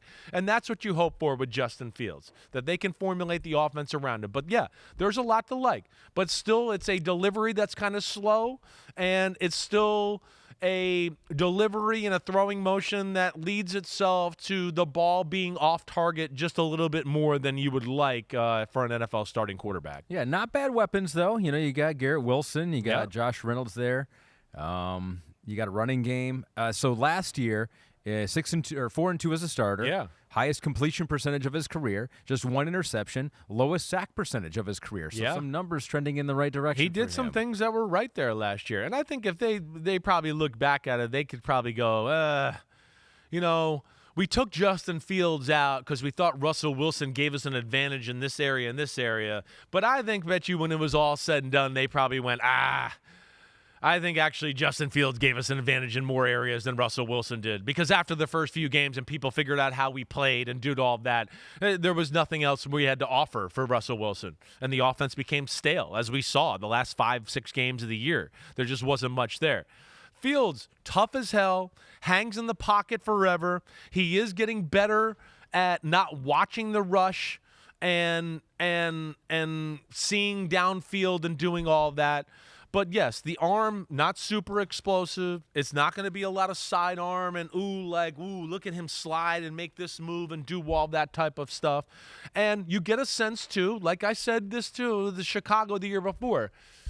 You get a sense watching the game that, the offenses just can't unveil their offense. That they're a little bit like, he doesn't do this that well, so we don't want to do that play. Or, we don't trust him here, so let's just call it like this, whatever it may be. To where I don't want to say managing him, but he doesn't get the just, hey, we'll run any play in our playbook all the time whenever we want. I don't think he's gotten the confidence of Arthur Smith or any coach he's been with so far, as far as that's concerned. Maybe it finally comes this year, and he's another quarterback that I think he craps. You think this is the year? I think he craps this year. Yeah, I think if you make me bet, I'm going to believe that too. He's not going to lead the NFL in quarterback rating. That's not what he's going to be. You're going to hope that he takes care of the ball, makes some explosive plays with his arm, throwing the ball down the field. He's a pretty good deep ball thrower. And then you're going to hope he makes a handful of runs every game too that are extremely dangerous to help out your team and make teams worry about, oh gosh, we always have to worry about Justin Fields running the ball, which will lead to more optimal passing looks that he can succeed in. Pete asked a good question. Will he have the type of year that will make him the starting quarterback week 1 of 2026 for the Jets? Will they finally feel like they have their guy? Or will they be in the quarterback market next year, which looks like it'll be a pretty good quarterback class potentially? Yeah. I'm gonna be more like you and be optimistic too. Yes. And I think this is a group that won't overanalyze or won't just put it on him all the time, right? I believe this Detroit group's a little bit like, no, we got to help him. We're a team. We're not just going to make it all about the quarterback all the time and do that. And I think that'll help Justin Fields out a lot too. We got one rookie in the Tieramid. Yeah. This year, only one, and he has his own block, the Ready Rookie. And that is the number 1 pick of the draft, the Tennessee Titans' new hope, Cam Ward. Ready Rookie. I got a lot of confidence in this guy. There's certain things he does on the field and all that we've talked about with the other guys where I go, I don't question that with Cam Ward. I actually don't. It's just experience. I know that. He's got to get out there. He's got to play. He's got to, see some NFL defenses. I don't think there's a system or anything that there is out there that Cam Ward can't run. I don't. I look at it no matter, you want to run play actions or bootlegs and do that? Okay, great. You want to spread the field and run a spread offense and run it that way to where it's quick throws and he runs the ball and read option and RPOs and all. Oh, he could do that too. You want to, have a down the field passing game where you're trying to find completions of 15 yards and plus over and over throughout. Okay, great. You want to run the dink and dunk, get it out of your hands quick, and let's just be surgical? Hey, you can do that too. I don't really see many weaknesses with this guy's game. That's what I come to. I like Cam Ward. I think I like him more than most, really, when it comes down to it. I think you're starting to hear from Brian Callahan and company down there, too. And even when they drafted him, they're kind of like, we think we can do anything with this guy. We can. His only thing will be, hey, just take what the defense gives you. Mm-hmm. Sometimes throwing the ball away is the right play, right? John Gruden, sometimes when I'd watch a play or a game and, the quarterback would throw it away, he'd go, hey, Chris, why is that a good play? I said, because it was the only play. And he'd go, that's damn right. That's right. Sometimes the defense wins. You got to punt it. You got to take a sack, whatever. That's the play there. Okay, we punt away. See you later. We threw the ball out of bounds. We didn't take the sack. And those are the things he's going to have to learn. But I think he will. Let alone I look at him, the way he played at Miami, the way he sees the field, the decisions he makes and all of that. Again, I go back to Miami, and I saw good decision after good decision. The bad decisions are what we talked about. Why didn't you just throw to that guy? He was open. Why are you looking for something more explosive or sexy, right? You can't get away with that in the NFL. You might once or twice a game, but you can't be consistently doing that, and those are things that he'll have to work on, but I don't really have any worries about his limitations or what he can do in the NFL. We have some video of him at practice for your viewing pleasure. Here he is out there working with the Tennessee Titans, hair going crazy, nice little, sidearm throw. He's as good as you're going to see throwing the ball on the run. He's going to be in the category of the great throwers on the run in the NFL. Lamar, Josh Allen, Mahomes, Caleb Williams. It's one of those type of guys. He's going to make throws in preseason and early on in the regular season where you're going to be like, holy crap. Like, that's going to happen. And then you see plays like this. Look at that. Quick play action, out of his hand in a hurry, laser. He can throw any ball you want. He can throw it, the right appropriateness, if that's even a word. Yeah. He's always right in that manner. He's got a great natural feel. And that's what I love about it, let alone I know enough about the guy now between talking to people in the NFL, college, and all that, the guy makes me believe in him too. He's a baller. He's a gym rat. He's serious about his craft, and I'm really excited to watch him play this year. It's very unlikely any rookie quarterback goes out there and has a huge year, but we saw C.J. Stroud do it, and then Jaden Daniels did it. He trumped it. You're like, nobody can be better than C.J. Stroud, and Jaden Daniels was like, oh, yeah, watch that. So it's very unlikely any rookie quarterback does that, just because it was unlikely that those two would do something like that. And C.J. Stroud backed it up with a tougher year in year number 2. What do you think % chance that Cam Ward has a rookie year? Maybe not like that, but kind of like in that realm that we've seen from Jaden and C.J. What % chance would you give that? I think he's going to surprise people. Yeah. I do. I think Tennessee could be more of a pain in the ass than people want to give it credit for, right? I think we just go like, oh, wait, the way they fell off last year, not tough enough talk about the coach and all of that. Oh, it's a rookie quarterback. I feel like people are kind of writing them off that way. I'm certainly not going to say it's C.J. Stroud or Jaden Daniels, but do I think he can have the type of year that we all go, oh, watch out for year number 2. He's going to take off, right? I think we can expect that. I think he's going to deliver us a few good highlights every week. That's what I'm expecting from Cam Ward, and yeah, I do think he'll be the best rookie quarterback in this class for sure. All right, Pete, do we have a photo to end this one off? The rookie class at the NFLPA Rookie Premiere. All right, can we find Cam Ward here? Where's Cam Ward? Oh, hold on a second there. You're right. I don't see him here right now. He's way in the back. I found him. Oh, he's right behind Beck. See under Beck 18? Yeah. Right, there he is. Exactly. They got it. The number 1 pick gets the worst spot in the picture. Look at and then I love how Scatabo, aka Turtle, is what he's being called up here in the New York area from Entourage, the show, right? Turtle. Oh, sure. Right. That's people because he's been around all around the city taking pictures with every famous person he sees. So he's being called Turtle from Entourage. But yeah, there's Cam Ward, and that's what's cool about Cam Ward. He's like, I don't give a shit about this picture. I don't care if you don't see me or not. I'll see you on Sunday during the fall. I'll be the best rookie quarterback out there, and I'm pumped to watch the guy play. All right, he is in the Tieramid for your quarterback countdown. He's in the NFL now. He's in the NFL, so we have the updated pyramid for this year's quarterback rankings. The caretakers, whoa or wow, backup supremes, and then we've added this level. Clock's ticking. Yep.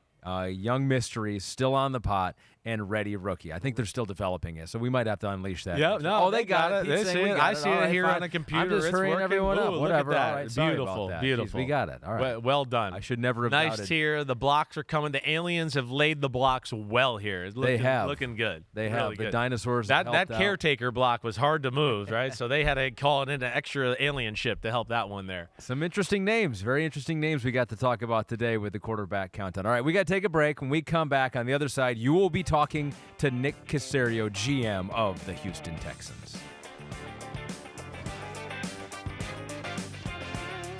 Yo, yo, yo, welcome back to Chris Sims Unbuttoned. We got a special guest today, Nick Caserio, a guy that I've gotten to know over the years. Got to work for him when I was working with the New England Patriots for a very brief, short period of time. But, man, I can't say how much I learned from you. I mean, I still listen and hear things that you said in my brain that as far as evaluating players, team building, all that. And Nick Caserio, thanks a lot for coming on Chris Sims Unbuttoned today. I appreciate it, man.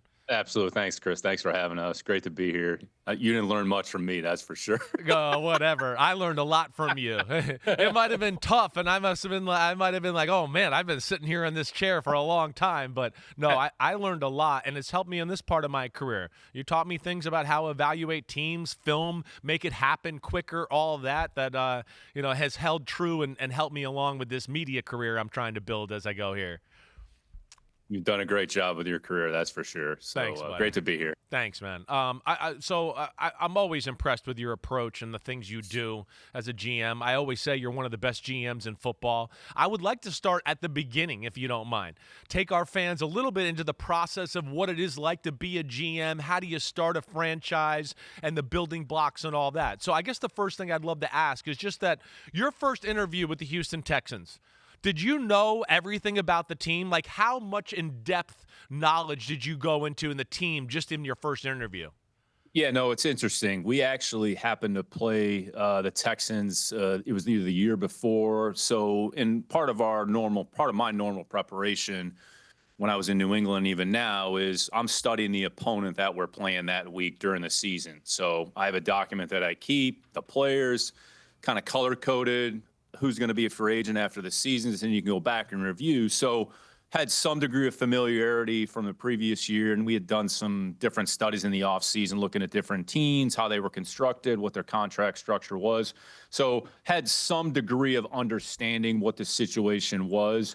I think when you go into an interview, the reality is you just try to be honest and just forthright about your opinions, your viewpoints of the team, of the players. You're not necessarily making any suggestions or recommendations, but you're just looking at it from a global perspective. Here are some of the things that we see. And then once you actually arrive on campus and take the job, you're essentially starting from scratch. I think the reality is there's no one-size-fits-all formula relative to how the program is going to be built. Part of it is you have to take inventory of what you have, and it's really just a step-by-step process, understanding that nothing's going to change or happen overnight. So we try to be very systematic with how we approach things currently, and that was no different even on the front end of it, understanding there was a lot of change and there was a lot of uncertainty when we started here, however many years ago that was. Right. So you get the job, and then when that finally happens, it's like right into, I'm knowing you, right into a meeting room. Let me start evaluating the guys that might be free agents or 1 year left or whatever, and then you just start to slowly get more and more knowledge of the football team from there, and then you start to base your decisions off of that? Yeah, that's a big part of it. I think once you kind of get the initial coaching staff in place, once that's solidified, then you're going to look at the team. Who's under contract? What flexibility do we have? Do we have to make a contract adjustment? Do we have to move out from a player? What's our cap situation? What is that going to allow us to do once we actually get into free agency?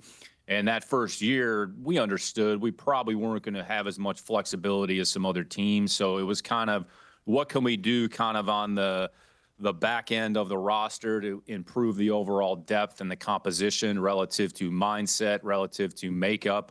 That was really the focus. So it wasn't as if we were going to go into free agency and say we're going to add the quote-unquote top free agency. Right. Try to be very strategic about who you have. And even going into that draft, we didn't have a first or second round pick. So, and I think one thing that you have to be careful of, or anybody that walks in these situations, is you can't bitch about what the situation is. You just have to be proactive and try to make the most of it, and just make sure that that is articulated clearly to those around you, and just they start to see like there's a rationale and a reason behind what's taking place, understanding, like I said a little bit earlier, nothing's going to change or happen overnight. Yeah, you were always great at explaining, even to people like me when I was working with you, like what the overall objective is for the group, for the day, the week, whatever it may be. And I know you weren't making any excuses. You never make excuses.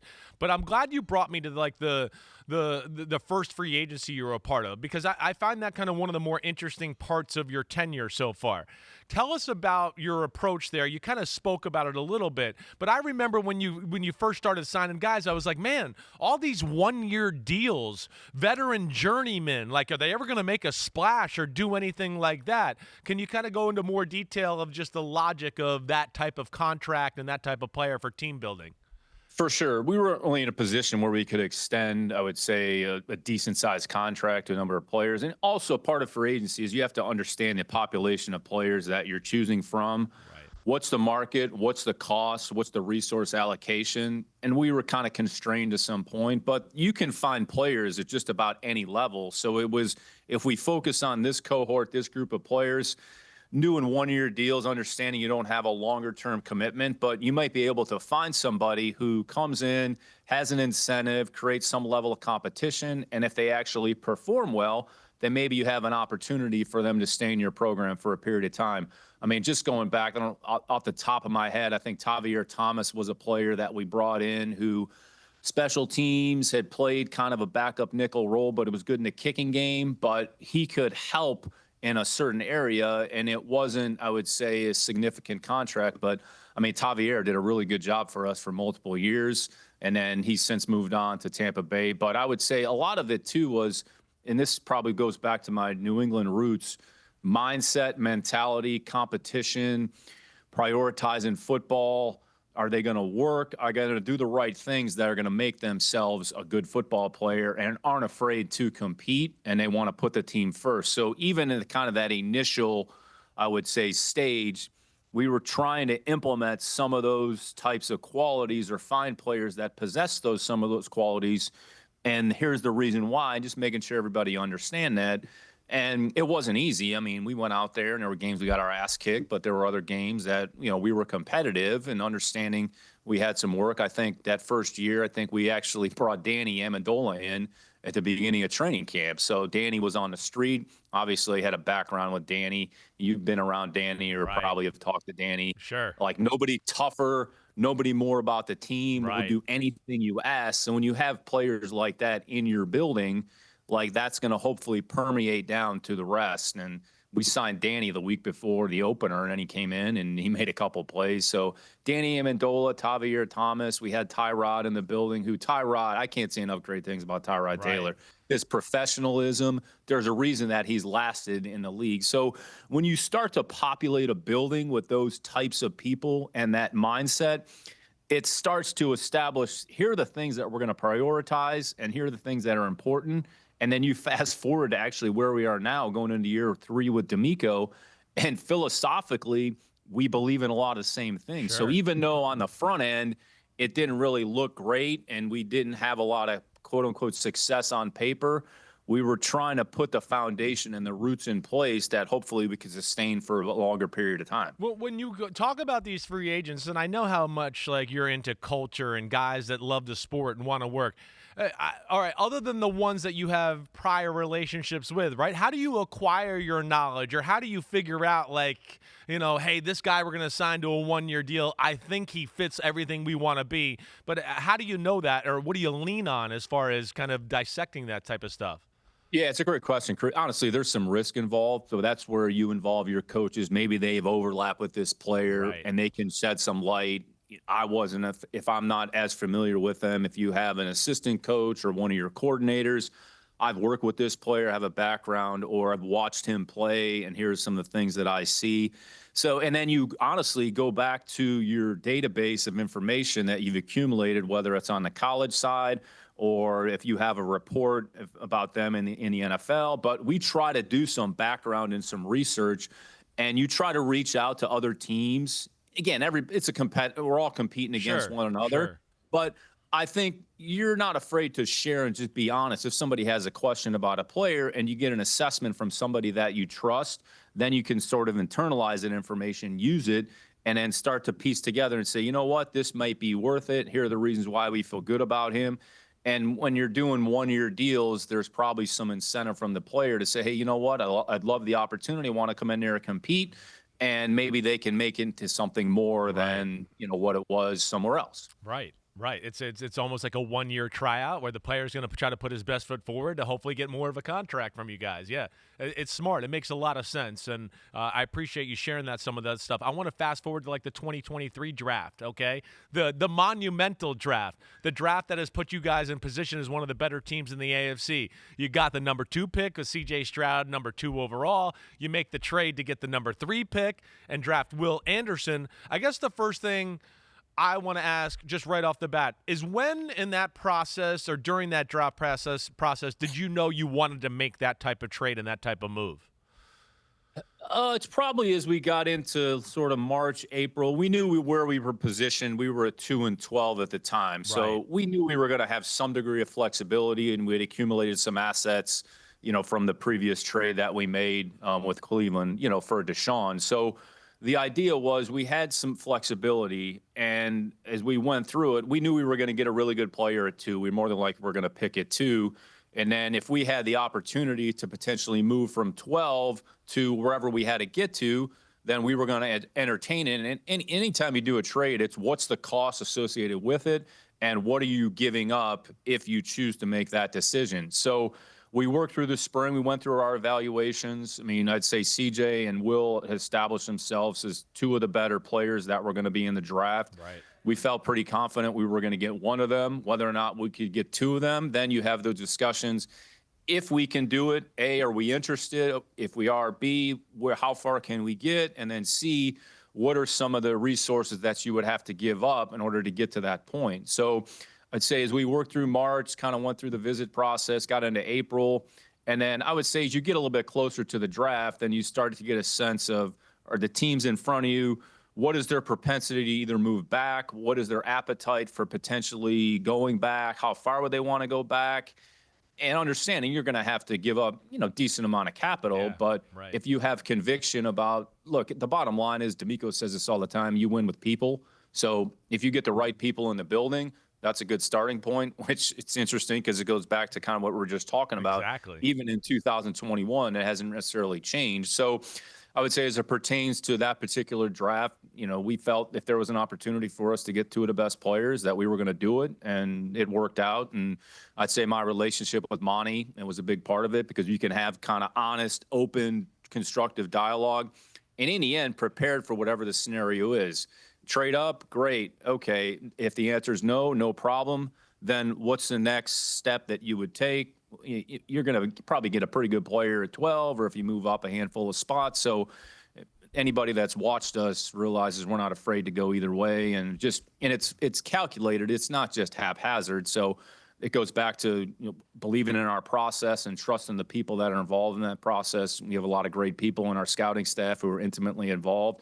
So it's a team, it's a collaborative effort. And I've said this, kind of view my role as a little bit like a point guard, just kind of get the ball moved around into the right spots. It's been amazing. I mean, it's something I want to get into as we go in these conversations. Is you become Johnny Trade Guy, Johnny Wheeler and Dealer over there, which I love. I really do. But off of that too, let me ask you this: what was the value maybe of, or the reason of, why make the trade to get the number 3 pick there while you're on the clock instead of maybe the week before or leading up to it? Just explain that to me. And is there something I'm missing, or is something happened that laid it out that way? No, not at all. And I think part of it too, sometimes it's all teams.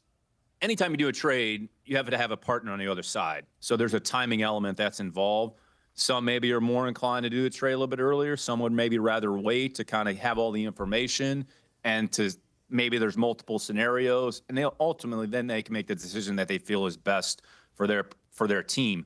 Right. I would say fast forward from 23 to 24, but what you just articulated, we actually ended up doing with Minnesota, where we moved. It might have been in March. It was before the draft. Right. So we had two ones. So we moved one of those with Minnesota. We traded back to 42. We did that trade way before the draft. I would say it was Kwesi was open to doing it. We said, you know what, we feel comfortable doing it, and here's the reason why. And trades are usually about positioning. So depending on where the trade is, what the trade entails, goes back to just having open dialogue and communication with the other team. Whatever their appetite is, Our job is to understand it. So I would say going back to the trade from 12 to 3, there was more of a timing element involved. You would, even when you watch what happened in this year's draft at 25, I mean, the Cleveland-Jacksonville trade was done basically on the clock. There was a couple other trades in the first round that were done on the clock. So say when you're that far up, you're probably going to wait just to make sure you have all the information and you make the best decision. But we've shown we're not afraid to do trades before the draft, during the draft, after the draft. We even did a trade this year with Cleveland before the draft even started. We kind of went 2 for 1, where we took some late round picks. We kind of packaged them, and it was more about positioning more than anything else. So I think my job is to maintain as much flexibility and be adaptable at every step of the way, and just explain the rationale to everybody involved, understanding there's a reason we're doing it. We're not just doing it to kind of look busy. Right. No, I know that. I know there's logic and rationale, and I want to continue to kind of unpack all of that stuff. I mean, for this year, you trade all 7 of your original draft picks in this year's draft. What makes you so willing to trade and wheel and deal, right? Where did you get that from in your history to be so aggressive around draft time? Yeah, well, it's a great question. I'd say a couple things. So Bill was always very, I would say, he had a process and approach that we utilized. I would say we were a little bit more inclined to trade back in New England. Right. Trading back, and I think the idea is, and I think even Eric DeCosta may have said this previously or recently, it just gives you more opportunities, right, he did, or shots on goal, right, which is the goal. And you're not, look, the reality is you're not going to hit on every draft pick. Anybody that says that they are, I mean, is lying to you. But you just create a little bit more shots on goal. I would say from our perspective, it's knowing the board top to bottom, really knowing the players, understanding the fit, understanding what the potential role is going to be for your team. And it's really about positioning. If you have different groups of players, you have to get into this range probably for this group of players. If you're not in that range, you're probably going to lose out. Then you go to the next group. So it's just knowing the players as much as possible and having an intimate understanding of how they fit. And then where do you have to get that player? Right. And not being afraid to make moves if you think it's in the best interest of the team or organization. That's how we approach it. I would say here in Houston, we probably have shown more, I would say, ability or just openness to going up and down or sitting. Versus in New England, I would say a little bit more trade back. Right. There's no one size fits all. You have to do what is best for you, what you think makes the most sense. And it just goes back to the work and just having good constructive dialogue, and hopefully you have a good process that you can resort back to. So it's, in the end, trying to create as much flexibility for your team and organization as possible, and not being afraid to take some chances where you see fit. Yeah. How do you balance, because there's so much conversation, too, about this in the pre-draft process this year, too. Within that and all that you said, and you have an unbelievable system. I've witnessed that, and I know some of the people that work for you, and they're damn good football minds. But how do you also balance in the draft especially, best player available and team need, right? That became such a hot-button topic leading up to this draft. How do you do that? Yeah. You have to just figure out, how do we get the best players in the building, regardless of position. Okay. Now, if you have potentially an opening or opportunity and you have 2 players that may be graded on an equal plane, then maybe you lean towards one area or the other. But you don't want to rule anybody out because, quote unquote, what you have in the building or what you have on paper, because as we all know, things change in a hurry. So there may not be a quote unquote need or an opportunity in its current form, but a few months down the road, maybe things have changed or shifted, and you're going to feel like, you know what? Not that you knew that was going to happen, but you've just put yourself in a decent position. And I think you have to understand your team, understand where the contracts, maybe how they're built. But ultimately, the competition is going to sort itself out amongst the players. D'Amico said it, I says it. Like, in the end, it's not going to be our choice or decision. The players are going to determine. If we just get the right people with the right skills, with the right mentality and mindset in the building, it'll sort itself out. And if you have to go out and find something, then there's another opportunity potentially in training camp or during the season to acquire a player that might be able to come in and give you some snaps for the duration of the season. Right, So it just goes back to what I talked about. You just want to be as adaptable and flexible and malleable as possible and not be so fixated on one particular way, one particular player, one particular philosophy, but because then you could put yourself in, you could paint yourself in a corner for no reason. Oh, I bet. And I would, well, I'm just it's popping in my head right now. What's your draft room look like? Are you like Bill was up in New England where you have keys and nobody's allowed in there except for like 2 or 3 people and it's top secret with a garage door that goes over it? Is that what you got there in Houston? It's a very, very democratic process. We actually, so this year we shifted the location of where we did the draft. We kind of did some work in the building. So it was the actual coaching staff offices. So it's where we meet, where the coaches meet. You have an offensive area and a defensive area. So we had 2 tables. So we had a group at one table on the left and another group on a table on the right, but it's very open. The board's in front of us. And honestly, we're talking the entire time. Wow. You have groups that are sitting around a table, kind of 2 or 3 chairs away. D'Amico and I are, but there's constant dialogue, constant discussion. So everybody has an understanding of what we're trying to do. And if anybody has a thought, like, we welcome their opinion because they've put in the work, they've invested a lot of time. So for us to not utilize that information, and matter of fact, we had, one of our area scouts made the draft call. So it's not about like who does it. And I think it's just emblematic of how we've built a program. It's not about one person. It's not about one individual. There's no egos. It's just everybody is involved in the process.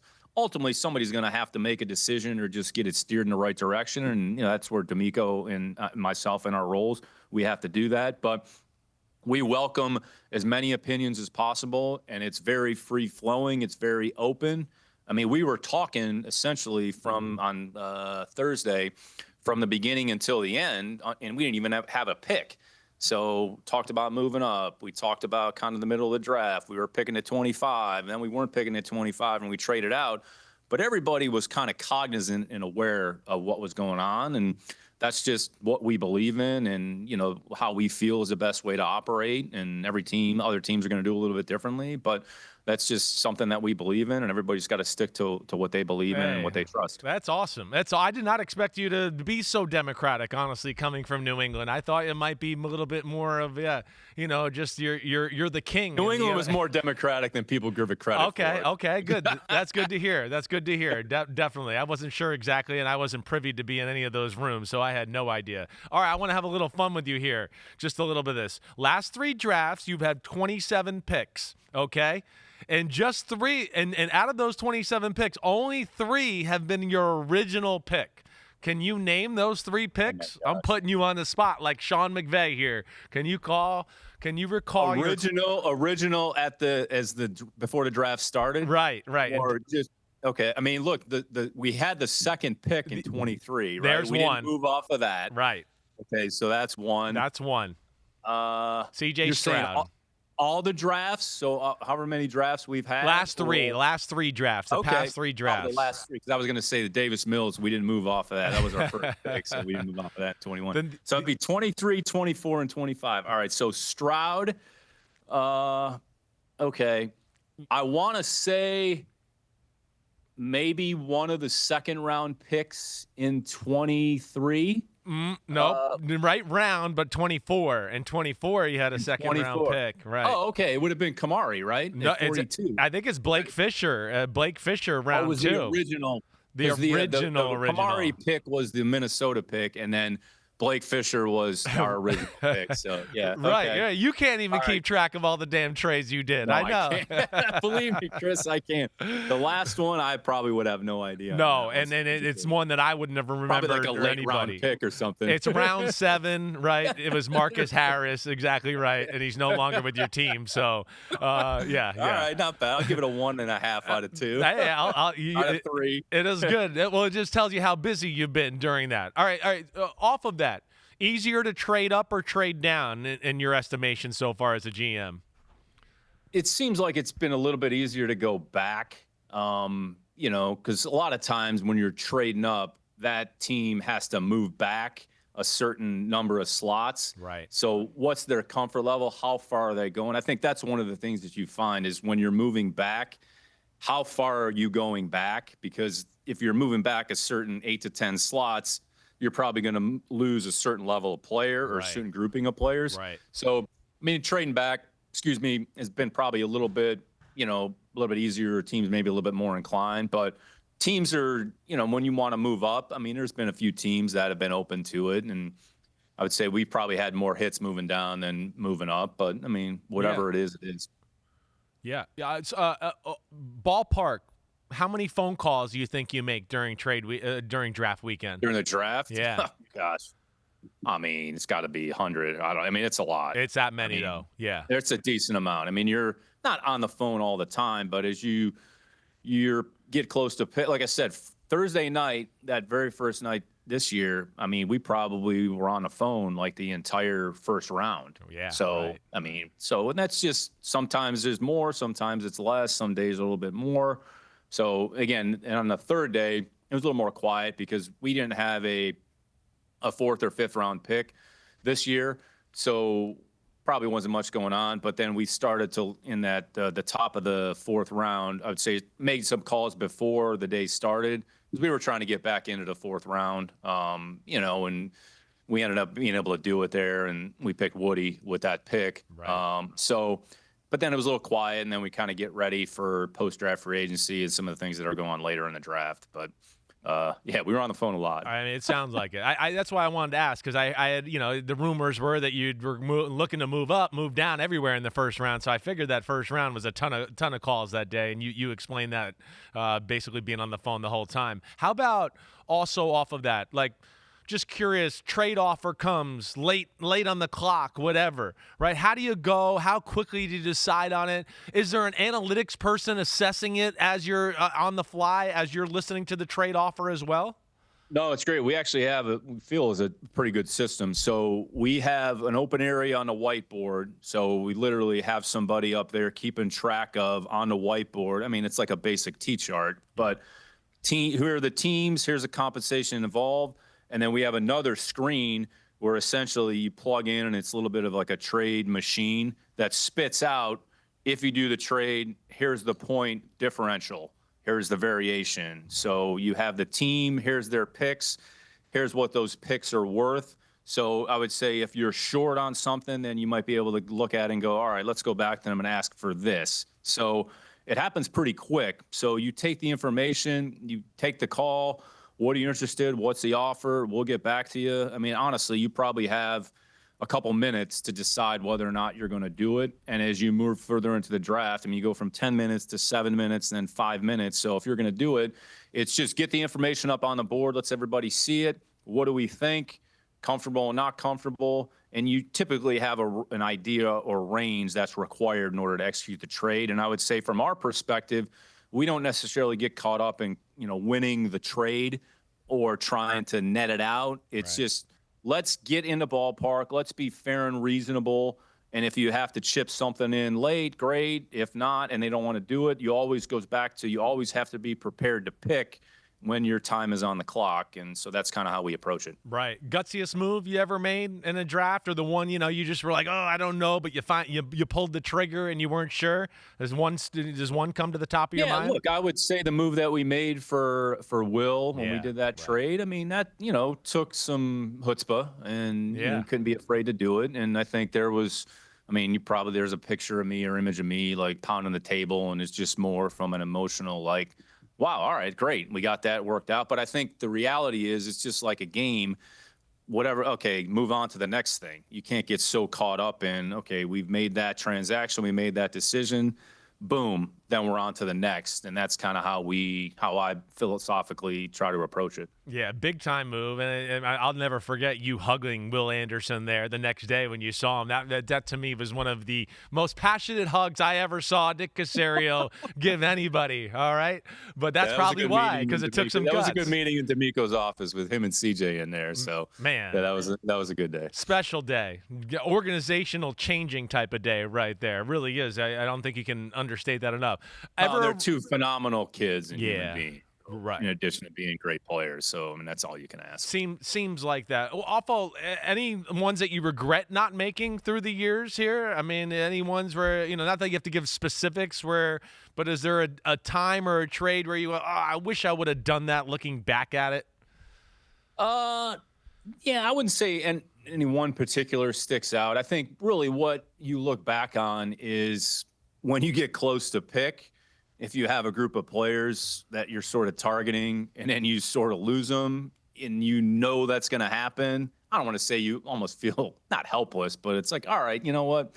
We missed our opportunity there. All right, let's move on. Okay, what are our options? So this is where you have to be able to kind of just turn the page quickly and not get so caught up in the emotion of, oh, we lost that player that we coveted. It's going to happen. And I think one of the things that we're finding is, like, honestly, throughout the league, more and more teams are looking for the same types of players and fit a certain profile. So there's certain teams when we're on the clock, we go, all right, there's a shot here that we're going to lose somebody. Right. And I'd say it's probably happened more than one occasion. That's for sure. Yeah. Well, when did you feel like you settled in as a GM to where you were like, all right, I'm comfortable with the day-to-day process, everything that goes on and comes along with the job? I think you really kind of have to get through at least one cycle, one full year, and you kind of have an idea of the cadence, and then you can kind of figure out, all right, what are some of the things that you can devote more time to? What's sort of your process? Who are some people that might be handle some things relative to others? So, right. We've had a lot of, like I talked about a little earlier, we had a lot of change that took place. So, but you kind of have to get through a year and understanding each year is its own entity. But I would say over the last few years, we feel like we've put ourselves in a pretty good spot. I think I found myself giving more autonomy and responsibility to others in a variety of areas in the football operation. And it's part of my job. Our role is to train, develop, provide opportunities to people so that at some point, if they get the opportunity, they're prepared. And that's part of, I would say, my responsibility, our responsibility to each other in the building. Yeah, interesting there, and yeah, delegation. It's cool to hear that, and you forget about that. Yeah, you get comfortable, you start to know people, and now you tell them to do some things and take a little off your plate to where you can dive into other areas. This year, your draft, odd in one aspect. It took two receivers, one that I really loved, and the other I really liked. Doesn't matter, but. Was it weird taking two guys at the same position from the same school as far as in Jaden Higgins, and Jalen Knoll? That was kind of, unusual to see that. Yeah, it's probably more happenstance than anything else. But I would say when you look at those two players, I mean, they were two good football players that have been really productive at a really good program. I have a lot of respect and admiration for the way Coach Campbell runs his program. I've known Matt a long time. I think he's a phenomenal coach. And he's taken a program, and built it into, I would say, a perennial winner. And when you just watch the two of them play, I would say individually, you're just evaluating them by themselves. Right. Now, the fact that they played with one another and were teammates, I mean, that's just kind of the way. We didn't go into the draft with the intention of we're going to draft two receivers from Iowa State. I would say we knew that we liked both players. So what are the chances that we were going to get both? I mean, probably slim. But if we were able to get one, we would have felt good about that. And they're different types of players. They kind of complement one another a little bit, but they're great kids. They've been here, the whole rookie class has been here for almost a couple weeks now, but just their mindset, their work ethic, their mentality, they're very purpose-driven. So it's nice to see that a lot of the things that Matt had articulated have come to fruition. And that goes back to an earlier question you had about getting information. Who do you talk to about players? Look, you know this, Chris. There's certain people that you talk to, you can rely on what they're telling you, and there's others you kind of not take it like a grain of salt, but all right, I got it. Maybe you go verify it, and just to make sure that's in fact the case. So they're two great kids, and we think they can help our program, which is why that they're here. When you talk about these current day, college kids, the NIL has changed so many things here. Right. Well, what's the biggest change in scouting or drafting kids, pre-NIL compared to post-NIL?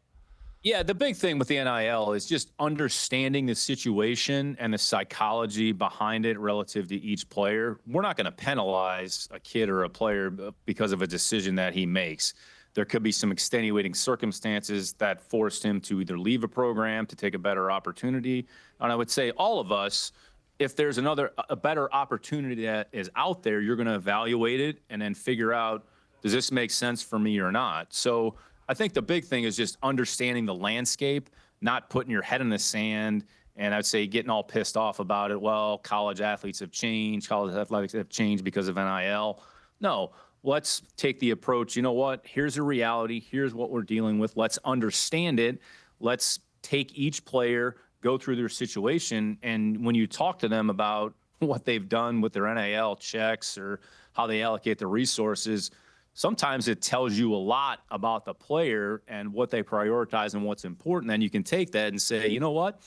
Okay, that makes sense. This player is the type of player that we want to have in our building because he has the right mentality. So it's just more of our responsibility to understand it. And then how do we just, you don't necessarily change your process, but you might have to make a tweak or adjustment in your process to account for it. Yeah. All right. So I know I got to go. I want to ask you just like 2 or 3 questions on the way out here. Okay. Sure. I mean, Nick, I can't say enough about the way you've explained these answers. It's been phenomenal. I know my listeners who are in the weeds about football are going to love this. So I really appreciate it. But I do want to hit on just some current news a little bit. The Tush push, right? The ban that sounds like it's inevitable, it's coming. Well, what's kind of your thought process on this overall and where the league's taking this whole conversation? Yeah, I mean, everybody has a viewpoint on this, and we talked about it in the league meetings in the spring. And, I made some comments about just our perspective on it. And I would say our kind of viewpoint has been you shouldn't necessarily penalize a team that does something well for good execution. Right. I would say Coach Sirianni and Coach Stoutland, the way they coach it and what they've done, I mean, you can't really do anything to tip your hat. And they have a quarterback whose skill set is conducive, and really it's about the quarterback sneak. So there's been a lot of discussion. I think, there's been talk about health and safety and how that factors in. I think sometimes you have to be careful of extrapolating too much into, well, this could happen or not happen. So right. In the end, whatever the league decides, they decide. I just think we have to be careful of creating, I would say, unintended consequences on a play that honestly they've been running for the past 3 years. Right. And no one's been able to stop it. So, I mean, that's just the reality of it. I know. Are you like me and two and go, I mean, the beauty of the play, the danger of the play is not the push from behind. I could show you 20 clips of the play where the push had nothing to do with anything. It's the wedge the offensive line creates there. I mean, I don't know really if the push from behind really affects a whole lot with this play overall. Are you of that same mindset? I think that's a fair argument, Chris. Right, I mean, I haven't watched all of them, but I mean, how many of them are actually like pushing? So in the end, you're talking about the quarterback sneak, and each team is going to run the sneak a little bit differently. And I would say, some quarterbacks don't want to run a quarterback sneak because they don't want to be in the fire. But I would say Tom was as good as any quarterback in the history of the game of executing a quarterback sneak. So he had his way of doing it. Jalen Hurts has his way of doing it. I would say Josh Allen in Buffalo has his way of doing it. So there's always a lot of nuances. It goes back to like the way that Coach Stoutland and their staff has been able to teach it. I mean, that's what the play is about. It's just you're trying to create a little bit of movement to get a surge going forward so that you can gain the first down and gain a yard. That's what the play really is about. Exactly right. That's where I just don't know how much this really fixes it or really solves a problem here, but we'll see. Other one that's a hot button topic, and this would have directly affected you guys the last 2 playoffs, right? With just the no more division winner gets the home game. We're just going to seed the 7 best records according to the record and what it is. Are you in favor of that? I know I'm not. But, yeah, last year you would have played at the Chargers instead of home if it went that way. I'm still a believer in keep the division winners at home for the playoffs. Yeah, winning your division, I mean, it says a lot. It's important to the organization. It's important to the fans. We have as competitive a league as any in professional sports.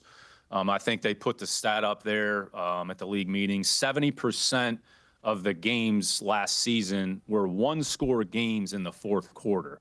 So what does that tell you? It tells you the margins are small, and there's a lot of really good teams.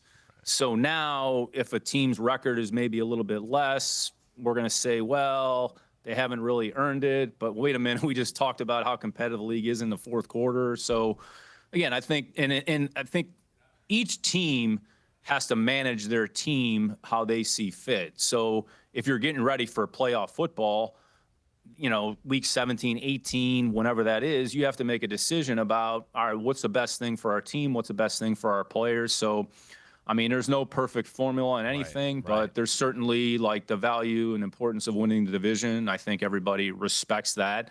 We've got a lot of good teams throughout the league, and, the records are the records. There's not much we can do about that. And similar to the sneak rule, whatever the rules are that are implemented, then we'll adjust and handle it accordingly. I know you will. All right, we got one more, last one before you go.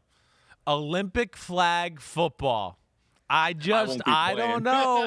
You're one of the guys that came to my head when this went. I just went, what?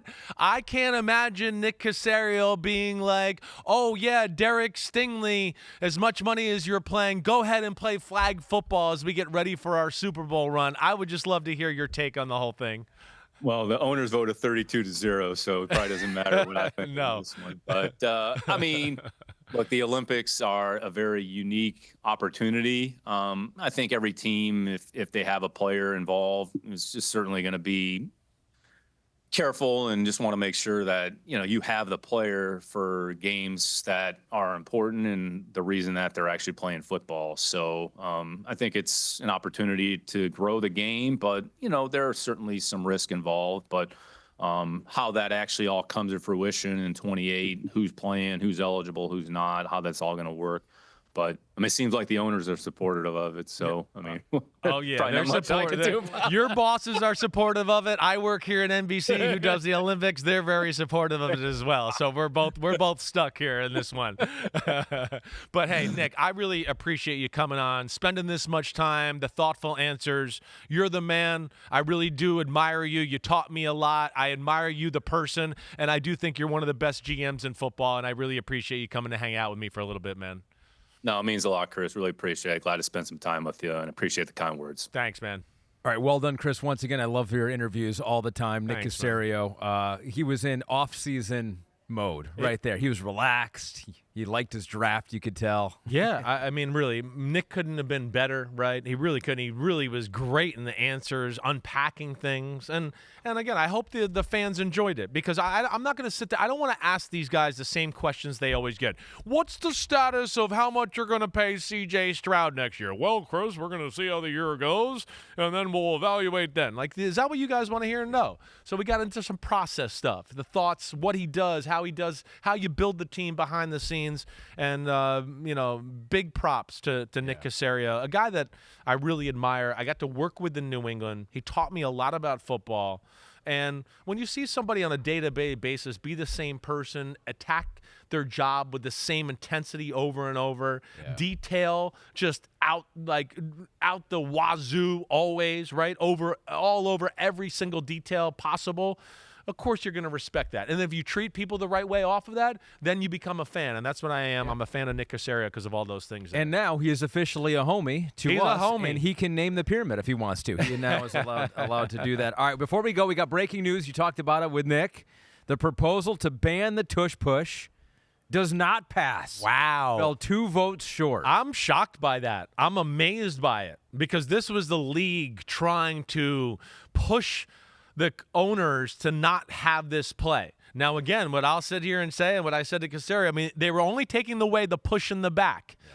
But obviously, there's enough in the league here, and enough people that I know I've talked to, and I've said this to Florian and all of that, where a lot of the old school guys in the NFL look at it and go, wait, the play that they're known for the last 3 years and going to 2 Super Bowls, and they're awesome at it and better, we're going to take it away from them? I think even the teams that are jealous of the Eagles are like, that's not right? So it's cool. I'm glad to see it's back on. Way to go, Eagles. Push the tush. Push on. There Push it on, is. baby. Oh, that's awesome. That's it. All I want to know is what they really call that damn play, because I think they have a much cooler word that they won't tell you, and I'm sure it has some swear words. But either way, push on. And I like how they put the Packers in there, because that's the team that that did this. That's good. And I really think week 1, Cowboys, first play of the game. You think it? I think that they're the type that's going to go, let's line up in tush-push formation and do that to just kind of make a statement to the rest of the league. So I want to know with the 10 teams that did not vote for it and who they are. I think know. my Detroit Lions might have been one of them that didn't vote for it. I've heard Dan they Campbell got some talk old about it. school and be ways like, about them. Yeah, there definitely was enough that were on record. I mean, again, the Texans, we know what Nick Caserio, D'Amico Ryans, Mike Vrabel was that way. Yeah. Right? I've talked to a number of coaches. Kyle Shanahan, I know he was in like, wait, you can't take away their best play. That's not fair. So there was definitely a faction of NFL people that were against this. The vote was 22-10, which coincidentally was the final score of the Eagles-Packers wild card game. Wow, amazing. How about that? Oh, man. So, which is still interesting because it was still a majority of the teams and owners that voted to ban it. Yes. So it just didn't pass because the far majority. Not yet, but it's rare in that, usually when these things go to a vote and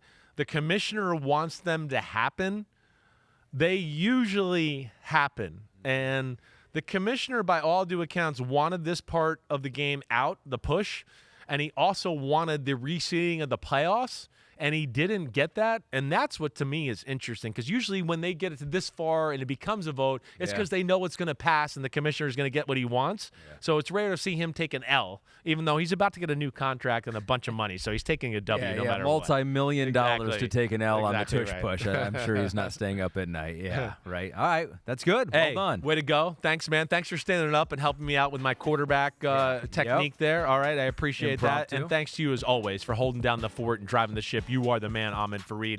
All right, you know where to find us. Subscribe, rate, review. We're not going to be here on Monday. It's Memorial Day. It's a day off. It should be a day off for everybody. All right, so you'll see us next Wednesday. More QB Countdown. We're going to continue to get people to come on and be interviews. And we got Devin McCourty going to be in the building working on the show with us Wednesday, so that'll be cool. Enjoy the Memorial Day weekend, everybody. Be good, be safe. Peace out, homies. Clap it up.